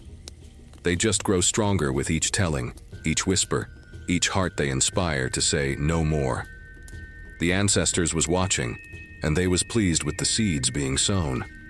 The year was 1860, child, and the world was changing in ways that even Master Harlan couldn't ignore. Word came down from the north about something called abolition, about politicians arguing over slavery, about a tall man named Lincoln, who some said wanted to free all the enslaved folks. The white folks talked about it in hushed, angry tones, worried about their property rights and their way of life. But in the quarters, different conversations was happening. "War's coming," Mama Ruth said one evening, grinding herbs in her mortar like she'd done for 40 years on this cursed plantation. "I seen it in the smoke, in the way the birds fly in my dreams. White folks gonna fight each other over whether they can own us, and when they do, that's when we make our move." Lucy, now in her late 30s but looking older from suffering, listened with the careful attention she'd learned. Her ruined mouth had healed as much as it ever would, her speech slightly better after years of practice, though still marked by the absence of teeth. "What kind of move?" she asked. "Freedom," Mama Roo said simply. "When the fighting starts, the plantation's gonna be chaos. Overseers distracted, masters worried, patrollers off fighting. That's when folks can run. That's when the careful planning we've been doing all these years pays off." The secret meetings had continued for years now, though more carefully after Isaiah's escape and the brothers' recapture. Lucy had trained dozens of young people in the arts of resistance, both the subtle sabotage that weakened masses' power day by day and the spiritual practices that kept their souls intact. Some had run and made it to freedom. Others had tried and been caught, paying terrible prices. But the network persisted, growing stronger even as it grew more cautious. Ruth came to Lucy one evening with news that set her heart pounding. "Sister Lucy, there's a trader come through Charleston. He's got slaves he's selling from all over, Mississippi, Tennessee, even Virginia. I heard him talking in town when I was there with the supply wagon. He mentioned selling a man and 2 children years back, sold them to a plantation in Mississippi." Lucy's breath caught. "Did he say names?" "No names, but he described them. Strong field hand, maybe 30 now, and 2 young ones would be near teenagers. Said they was sold as punishment for the mother's crime. It was thin hope, barely more than speculation, but it was more than Lucy had possessed in years. The thought that Moses might still be alive, that Jem and Lila might be growing into young adults somewhere, that they might remember her. It was almost too much to bear. "We could find out more," Ruth suggested carefully. "Isaiah, he made it north. He's working with the Underground Railroad now. We get word to him. Maybe he could track down where that trader sold them. Maybe help them escape." Lucy closed her eyes, warring with herself. To hope again after so many years of forcing herself not to hope? It was dangerous, child. Hope could break you worse than any whip when it proved false. But the alternative was giving up completely, accepting that her family was lost forever. "Find out what you can," she said finally, "but careful like. Can't let Silas suspect nothing." Over the following months, Information trickled in through the underground network of enslaved folks who traded between plantations, traveled with their masters, or had contact with the outside world. Moses was alive, or at least a man matching his description was working on a sugar plantation in Mississippi. The conditions there was brutal, the mortality rate high, but he'd survived this long. The children was harder to track, sold again after a few years to separate buyers, their trail going cold. Lucy absorbed this information like body blows. Moses alive but suffering in one of the worst places for enslaved folks. Her babies scattered to the wind, impossible to locate. The grief was as fresh as the day they'd been taken, but now mixed with possibility. If Moses lived, maybe she could reach him somehow. Maybe when the war came. And the war did come, child. In April of 1861, the cannons fired on Fort Sumter, and the North and South split apart like a rotten log. Master Harlan rode off to join the Confederate forces, leaving the plantation in the hands of Silas and a skeleton crew of overseers. Many of the young white men left too, eager for glory and convinced the war would be over in months. The quarters buzzed with barely contained energy. This was the moment Mama Rue had prophesied, the chaos they'd been waiting for. But Lucy urged caution. War don't mean automatic freedom, she warned in a nighttime gathering. Massa still got power, still got guns. We got to be smart about when and how we move. But some couldn't wait. A group of 20 enslaved folks, mostly young and fired up by news of Union armies advancing, decided to make a run for it one moonless night in June. They gathered what little they could carry and headed north, following the stars and the instructions Lucy and Mama Rue had taught over the years. Silas discovered their absence at dawn and went into a rage that shook the plantation. He took 10 men and dogs and went hunting, vowing to bring back every single runaway dead or alive. Lucy and the others left behind waited in terrible suspense, praying the runners had gotten far enough ahead. 3 days later, Silas returned with 7 captives. 13 had escaped, melting into the chaos of wartime and finding their way to Union lines. But those 7 who'd been caught paid dearly. Silas set up whipping posts in the yard and made everyone watch as he administered 70 lashes each, the number symbolically chosen. 7 caught, 10 lashes per person for each year of their lives he claimed they'd stolen. Lucy was forced to watch, standing in the front row where Silas could see her reaction. She kept her face as still as stone, refusing to give him the satisfaction of seeing her flinch. But inside, she was counting. 13 made it, 13 made it, 13 made it. The mantra ran through her mind like a prayer. Yes, 7 had been caught and was suffering terribly, but 13 had escaped. Nearly 2/3 success rate. That was victory, bitter as it was. After the whipping, Silas addressed the assembled crowd, his face still flushed with exertion and rage.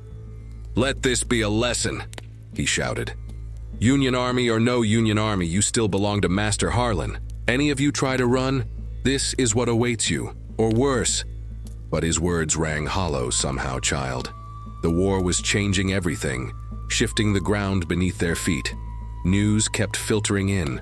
The Union Army was freeing enslaved folks wherever they went, taking them in as contraband of war, giving them food and safety and the promise of eventual freedom. The Confederacy was losing ground, losing men, losing the war even though they wouldn't admit it yet. That night, Lucy gathered with Mama Rue and the core group of resistors who'd survived years of secret meetings. "Time to make real plans," she said. "War's here. Chaos is here. Some should run for Union lines, but some of us, the old ones, the sick ones, we stay and prepare for when freedom comes here." "You thinking freedom's coming to us?" asked Ruth, now in her 30s with scars from Silas's abuse written on her body, but fire still in her eyes. "I'm thinking," Lucy said carefully, "that we need both strategies. Young and strong, run for it now. Rest of us, we survive, we resist, we wait for the Union Army to reach Louisiana." Mama Rue nodded, her ancient eyes gleaming with something like prophecy. "The ancestors telling me we gonna see freedom before we die. Maybe not today, maybe not tomorrow, but soon. The old world is dying, child. Can you feel it? Can you hear it in the wind? Lucy could feel it. The whole plantation had a different energy now, like a pot coming to boil, like pressure building before an explosion. Silas felt it too. She could see it in how he rode through the fields with his rifle across his saddle now, in how he startled at shadows, in how his cruelty had an edge of desperation to it. One evening, as Lucy was heading back from the fields, Silas stopped her. His face was haggard, aged by stress and fear. "You happy now?" he asked, his voice bitter. "Your people's running off, plantations falling apart, the whole world's going to hell. This what you wanted?" Lucy looked at him. This man who'd tormented her for years, who'd participated in her torture, who'd mocked her suffering. And she felt something unexpected, not quite pity, but an understanding that he was as trapped by this system as she was, just in different ways. His trap was spiritual and moral. Hers was physical and legal. Both was prisons. "I wanted freedom," she said simply. "Still do. And it's coming. Massa Silas. Can't stop it. No more than you can. Stop the sun rising." He stared at her for a long moment, then rode away without another word. And Lucy stood there in the fading light, feeling the change in the air like electricity before a storm, knowing that everything was about to transform in ways none of them could fully predict. The seeds she'd planted years ago with her bite, with her resistance, with her teachings, they was blooming now, fed by the blood of war and watered by the tears of generations. Freedom was coming, child. Slow and violent, bought with rivers of blood and mountains of suffering, but coming nonetheless. And Lucy the biter, toothless but unbroken, would live to see it. The ancestors had promised, and the ancestors didn't lie. The summer of 1863 brought news that set the quarters ablaze with whispered hope.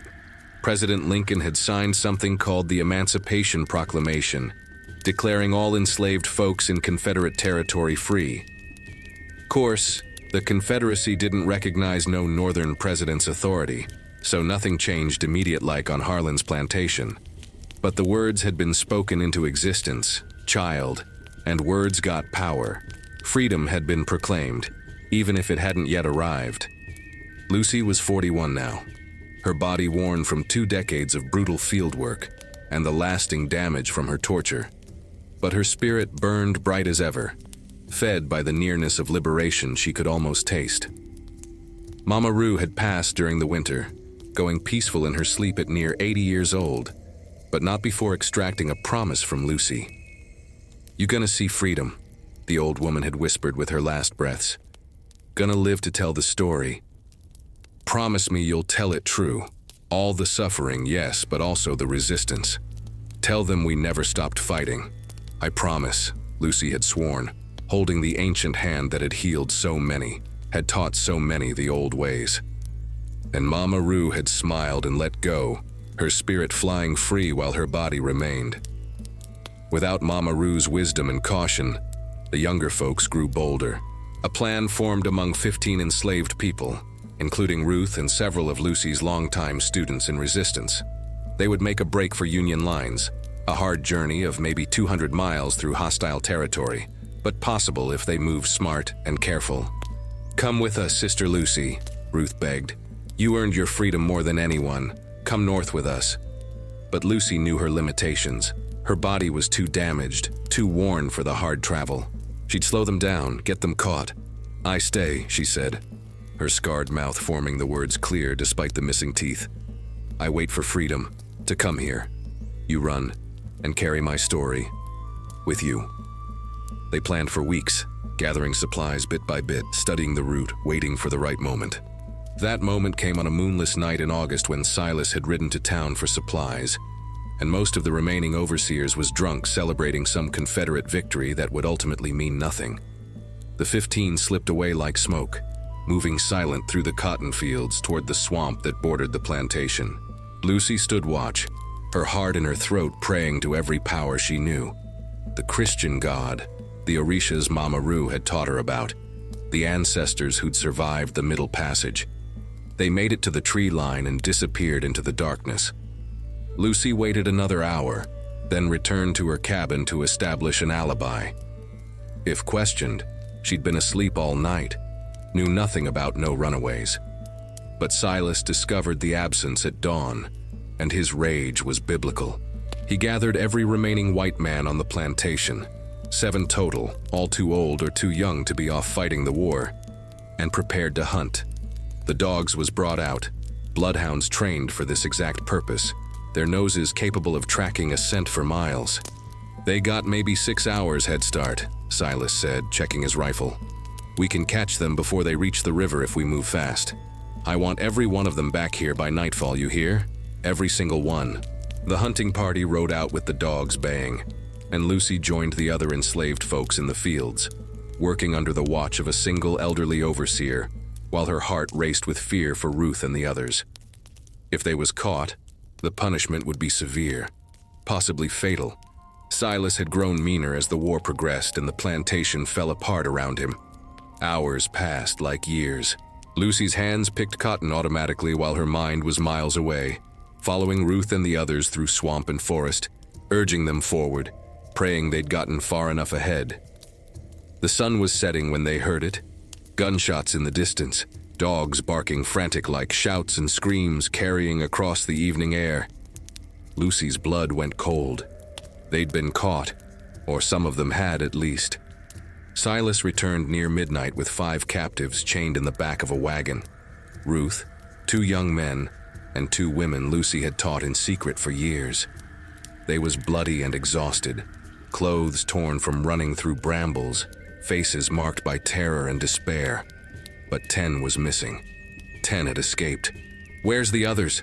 Silas demanded, dismounting and grabbing Ruth by her hair. Where'd they go? Ruth spat in his face, and he backhanded her so hard she fell. We split up, she gasped. They went different directions. You'll never find them all. It was true, child. The hunting party had caught one group, but the others had scattered through the swamp, using tactics Lucy and Mama Roo had taught. Split up to confuse the dogs, wade through water to break the scent trail, carry pepper and herbs to mask their smell. Silas's face was purple with fury. He turned to the gathered enslaved folks, his rifle in hand. Which of you helped them? Someone knew about this, planned this. Was it you? He pointed at Lucy. Was it you, you toothless bitch? This got your mark all over it. Lucy met his gaze steady-like, her ruined mouth set firm. I was sleeping, in my cabin.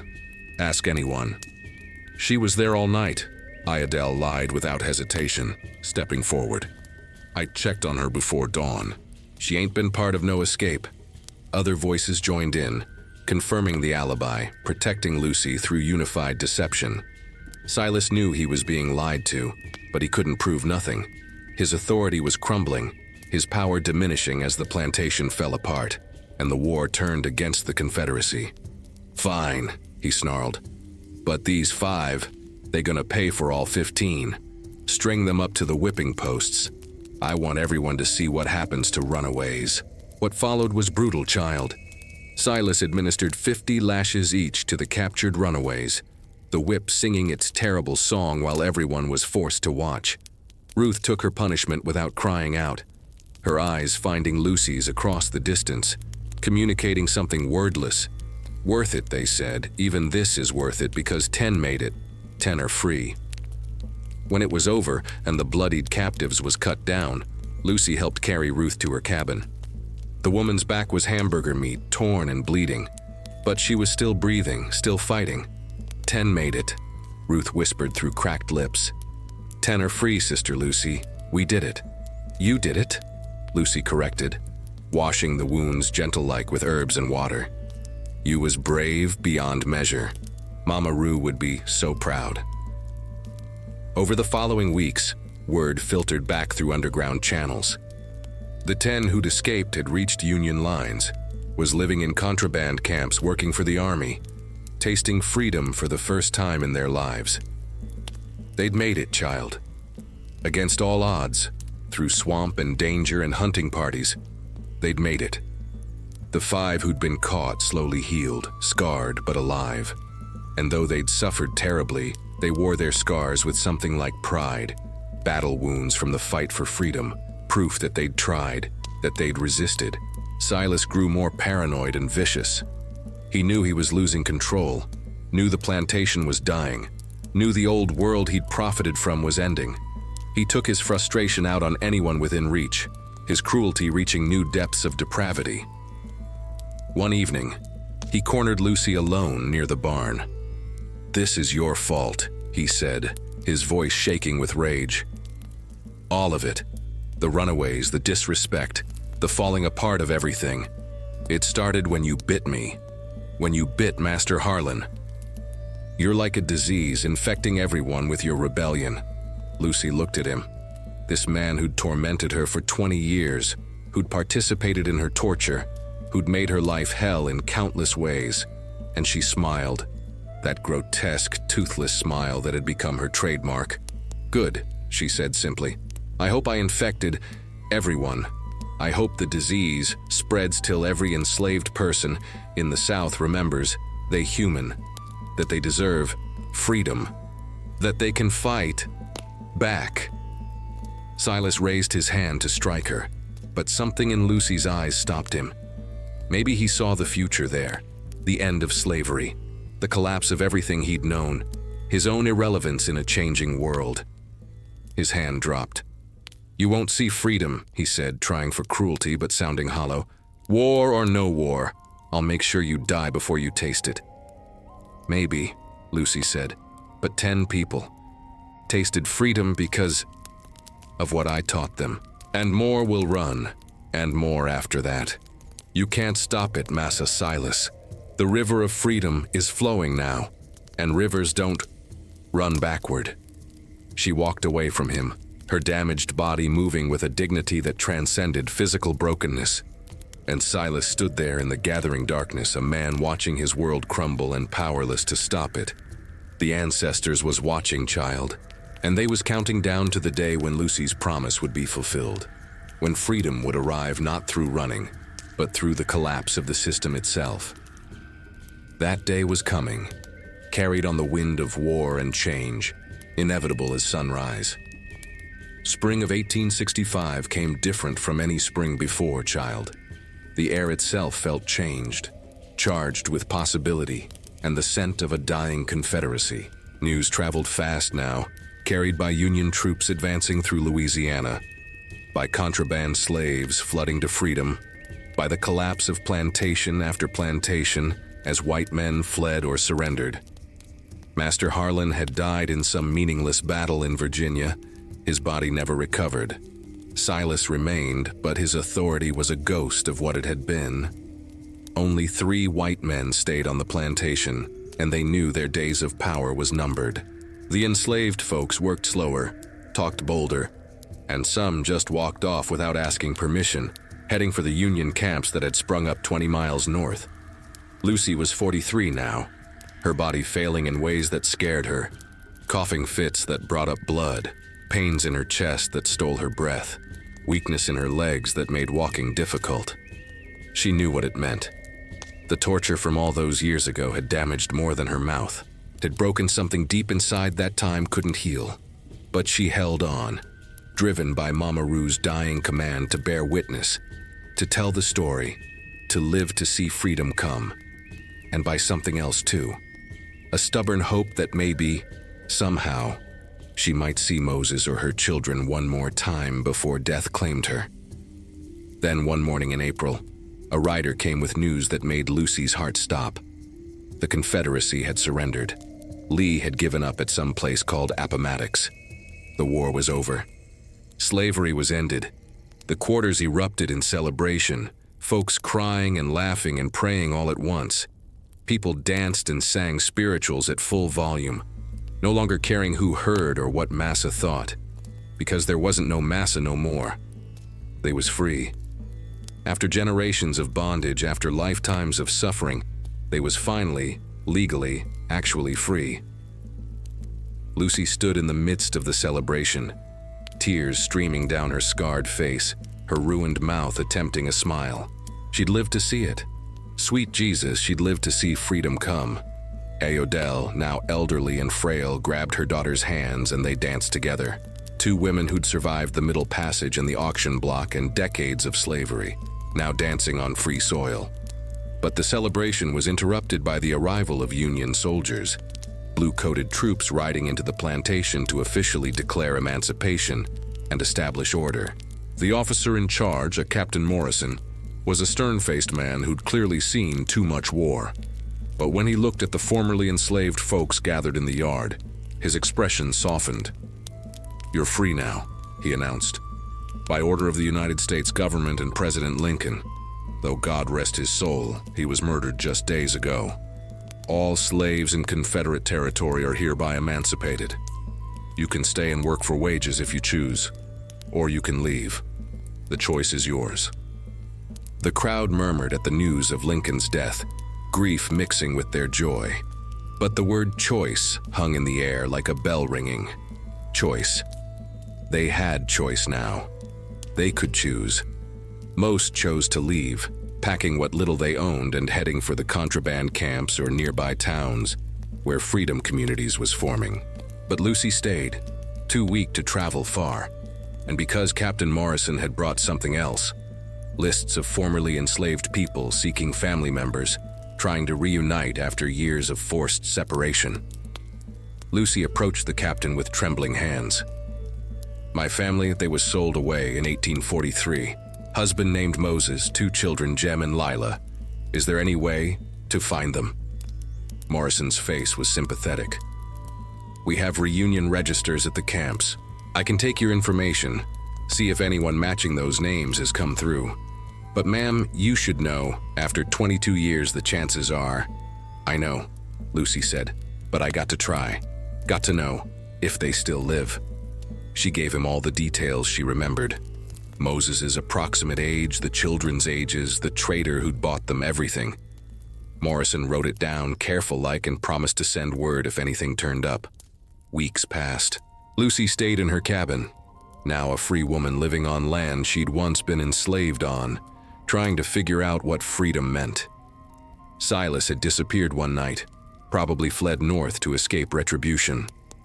The big house stood empty, already being looted by folks taking back what had been stolen from their labor. Then one evening in May, a wagon pulled up to the quarters.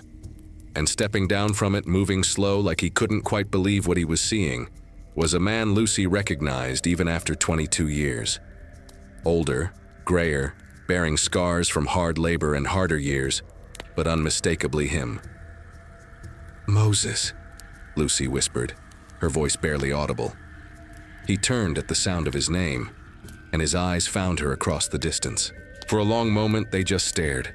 Two people who'd loved each other a lifetime ago, separated by cruelty and time, now standing on free ground.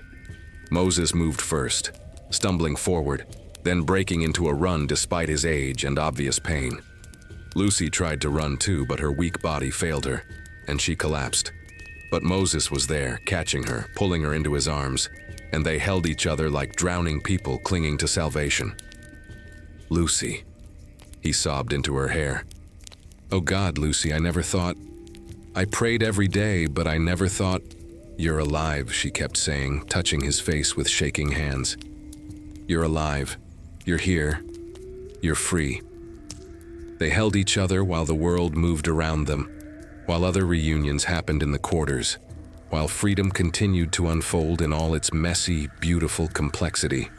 When they finally pulled apart enough to look at each other properly, Moses saw Lucy's ruined mouth and his face crumpled. "What did they do to you?" he asked, touching her scarred face gentle-like. Lucy told him everything, the years of pain, the torture she'd endured, the children being sold, her transformation into a teacher of resistance, the legend that had spread. And Moses told his story too. The brutal sugar plantation in Mississippi, the years of hell, his escape to Union lines 6 months ago, his desperate search through reunion registers until he'd found her name. "Jem and Lila," Lucy asked, almost afraid of the answer. "Did you find them?" Moses's face showed both joy and sorrow. "Jem, yes, he's alive, Lucy.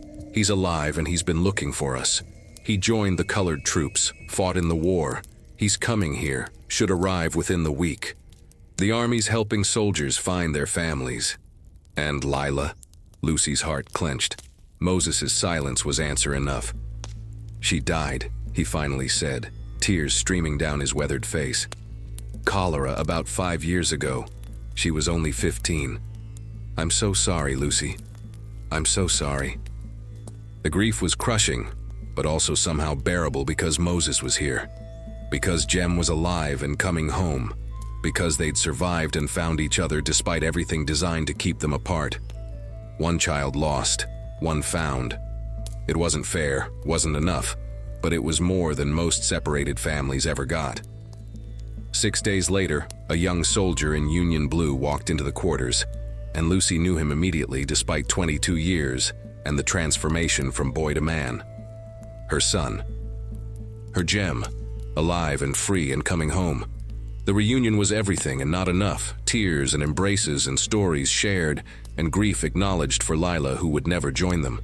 They sat together through the night, this family reconstructed from fragments, and they talked about everything that had happened in the years between. Jem had grown into a strong man, educated himself, fought for his freedom and the freedom of others. He listened to his mama's story with tears streaming down his face, understanding fully now what her resistance had cost and what it had meant. You're a hero, Mama, he said. People up north, they know your story. Lucy the biter, the woman who fought back and paid the price but kept teaching resistance. You inspired so many. I just survived, Lucy said, but even as she spoke, she knew it wasn't true. She'd done more than survive. She'd resisted. She'd taught. She'd kept her humanity intact when everything tried to strip it away. They stayed together in those weeks after reunion, this family healing as much as time and trauma would allow. Moses and Jem worked the land for wages now, saving money to move north to a city where opportunities existed for free black folks. Lucy, too weak to work, spent her days talking with other formerly enslaved people, sharing stories, bearing witness to the history they'd all lived through.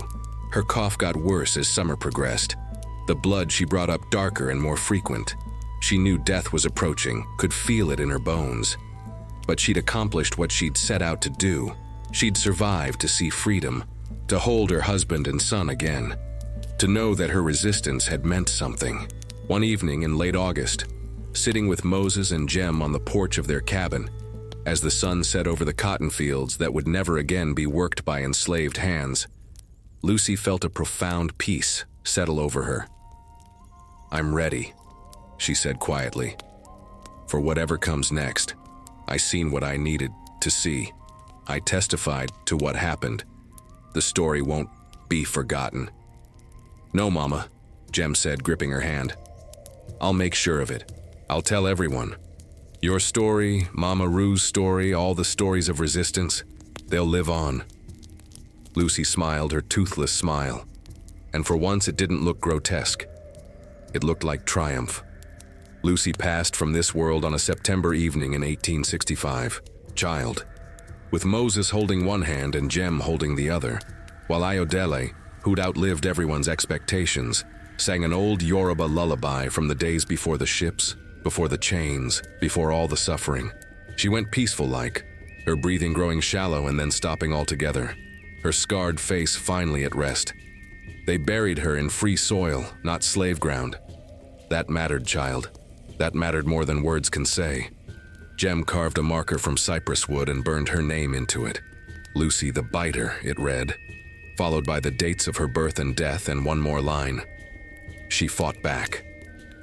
Folks came from all over for the funeral. Formerly enslaved people from neighboring plantations who'd heard her story, Union soldiers who'd been moved by tales of her resistance, even some white folks who'd opposed slavery and wanted to pay respects to a woman who'd embodied the cost of freedom. They stood around her grave in the late summer heat, and they testified. Ruth spoke first, her voice strong despite the scars on her back. Sister Lucy taught me that submission wasn't safety.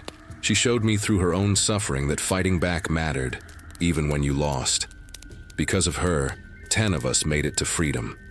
Because of her, we remembered we was human. Isaiah had traveled from Philadelphia where he'd built a new life. "I carry her with me every day," he said.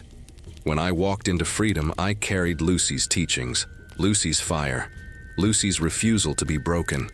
She's the reason I made it. She's the reason I lived to see this day." Jem spoke last, tears streaming down his face. "My mama bit the devil and paid with her teeth. But them teeth, all 32 of them that Massa displayed like trophies, they was seeds, not trophies. Seeds of resistance that got planted in hearts all across the South. Every person who heard her story and found courage to resist, that was one of Mama's teeth taking root and growing into something Massa couldn't control." They sang spirituals over her grave, the same songs that had carried coded messages of freedom for generations. But now they sang them loud and unashamed, no longer worried about overseers listening, no longer forced to hide their hope in metaphor. Freedom had come, and Lucy had lived to see it, had lived to know her suffering hadn't been meaningless. After the funeral, as folks was leaving, an old black woman approached Jem, someone he didn't recognize, bent low with age, her eyes clouded with cataracts. "Your mama," she said in a voice like wind through dry leaves. "She don't know it, but she saved my granddaughter. Child was about to give up, ready to die rather than face one more day of bondage." Then she heard the story of Lucy the Biter, and something changed. She held on, made it to freedom, all because your mama showed her that resistance was possible. Jem heard story after story like that in the days following. People approaching to tell how Lucy's legend had touched their lives, had given them courage, had made them believe that fighting back mattered even when the odds was impossible. Her story had spread farther than anyone realized, carried by the underground network of enslaved folks, growing with each telling until Lucy the Biter was as much myth as woman, a symbol of everything slavery couldn't break. Moses stayed in Louisiana for a while, working the land he'd once been enslaved on, but now for wages and on his own terms. He visited Lucy's grave every evening, sitting beside it and talking to her like she could still hear. "Maybe she could, child. The ancestors work in mysterious ways." Iodell lived another 2 years, reaching the remarkable age of 90 before passing peaceful in her sleep. They buried her next to her daughter, 2 women who'd survived the Middle Passage and lived to see freedom. Their bodies returned to Earth, but their spirits soaring free at last. Jem moved north eventually, settling in Philadelphia where he became a teacher and an activist. He wrote down his mother's story, every detail he could remember or had been told, creating a testament that would survive long after the last person who'd known her had died. He made sure the story included everything, the suffering, yes, but also the resistance, the teaching, the community built in the shadow of bondage. Years became decades. The old plantation fell into ruin, the big house collapsing beam by beam, the fields returning to wild growth. But Lucy's grave remained tended, first by Moses until his death in 1882, then by Jem until his passing in 1911, then by Jem's children and grandchildren, generation after generation maintaining the memory. And the story continued to spread, child. It got told in churches and schools, whispered around dinner tables, passed down through families as sacred history. The details might change. Some versions said she bit off Harlan's entire ear. Others claimed she'd cursed Silas with her dying breath. But the core remained true. A woman had fought back, had paid a terrible price, but had never surrendered her humanity. The display board of teeth disappeared sometime during the chaos of emancipation. Some say a Union soldier took it as evidence of slavery's brutality. Others claim formerly enslaved folks burned it in a ceremony of liberation. But there's another story, child, one the old ones whisper, that the teeth was taken and scattered, buried at crossroads and under doorsteps and in the foundations of freedom schools built during Reconstruction, planted like dragon's teeth from the old myths, each one growing into warriors who'd fight for justice and equality. And maybe that's the truest version, because Lucy's story did spawn warriors. It inspired resistance during slavery and activism after emancipation. It became part of the larger narrative of Black resistance, of the long arc toward freedom that continues to this day. Every person who stands up against oppression, who refuses to be broken by systems designed to crush them, who chooses dignity over submission. They all carry a piece of Lucy in them, a tooth from that dragon planted and growing. The quarters is long gone now, returned to earth and memory. The whipping post rotted away. The auction blocks was torn down or buried under progress. But the stories remain, child. The testimonies survive. The witnesses bear record across generations. Lucy the Biter lived 43 years, spent 23 of them enslaved, lost her teeth and her children and years of her life to a system built on cruelty. But she also lived to see freedom come, to hold her husband and son again, to know that her resistance had mattered. She planted seeds in blood-soaked ground, and those seeds grew into a forest of resistance that massa could never clear. So when you hear this story, child, remember, it ain't just history, it's testimony, it's witness. It's a promise that resistance matters, that fighting back has meaning even when you lose, that our humanity can't be stolen no matter how hard they try. Remember Lucy's teeth, scattered like dragon's teeth, growing warriors in unexpected places. Remember her bite, her refusal to submit, her choice to fight even knowing the cost. And when you face your own devils, your own systems of oppression, your own moments of choosing between submission and resistance, remember Lucy. Remember she chose resistance, paid the price, and lived to see freedom come.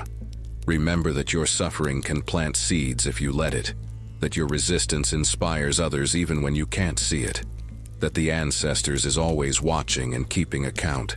The old ones used to say, "Who suffered, suffered. Who resisted, left memory." And memory, child, memory we keep alive, passed down through generations, told and retold until the truth becomes legend, and the legend becomes truth. So I close this tale the way it needs closing, with the words Lucy herself would speak if her toothless mouth could form them one more time. The whip tried to silence us, but we kept singing. The chains tried to break us, but we kept standing. The system tried to erase us, but we kept remembering. And our stories, they live on in the telling, in the witnessing, in the generations who carry our fire forward. This is Lucy's story. This is our story. This is the testimony of suffering and resistance, of pain transformed into purpose, of teeth pulled but spirit unbroken. And these memories, these testimonies, these truths, they echo still in the slave quarters of history, in the hidden places where our people gathered strength, in the sacred ground where resistance was born. They echo here, always here, in the echoes from the quarters. The ancestors is watching and they proud,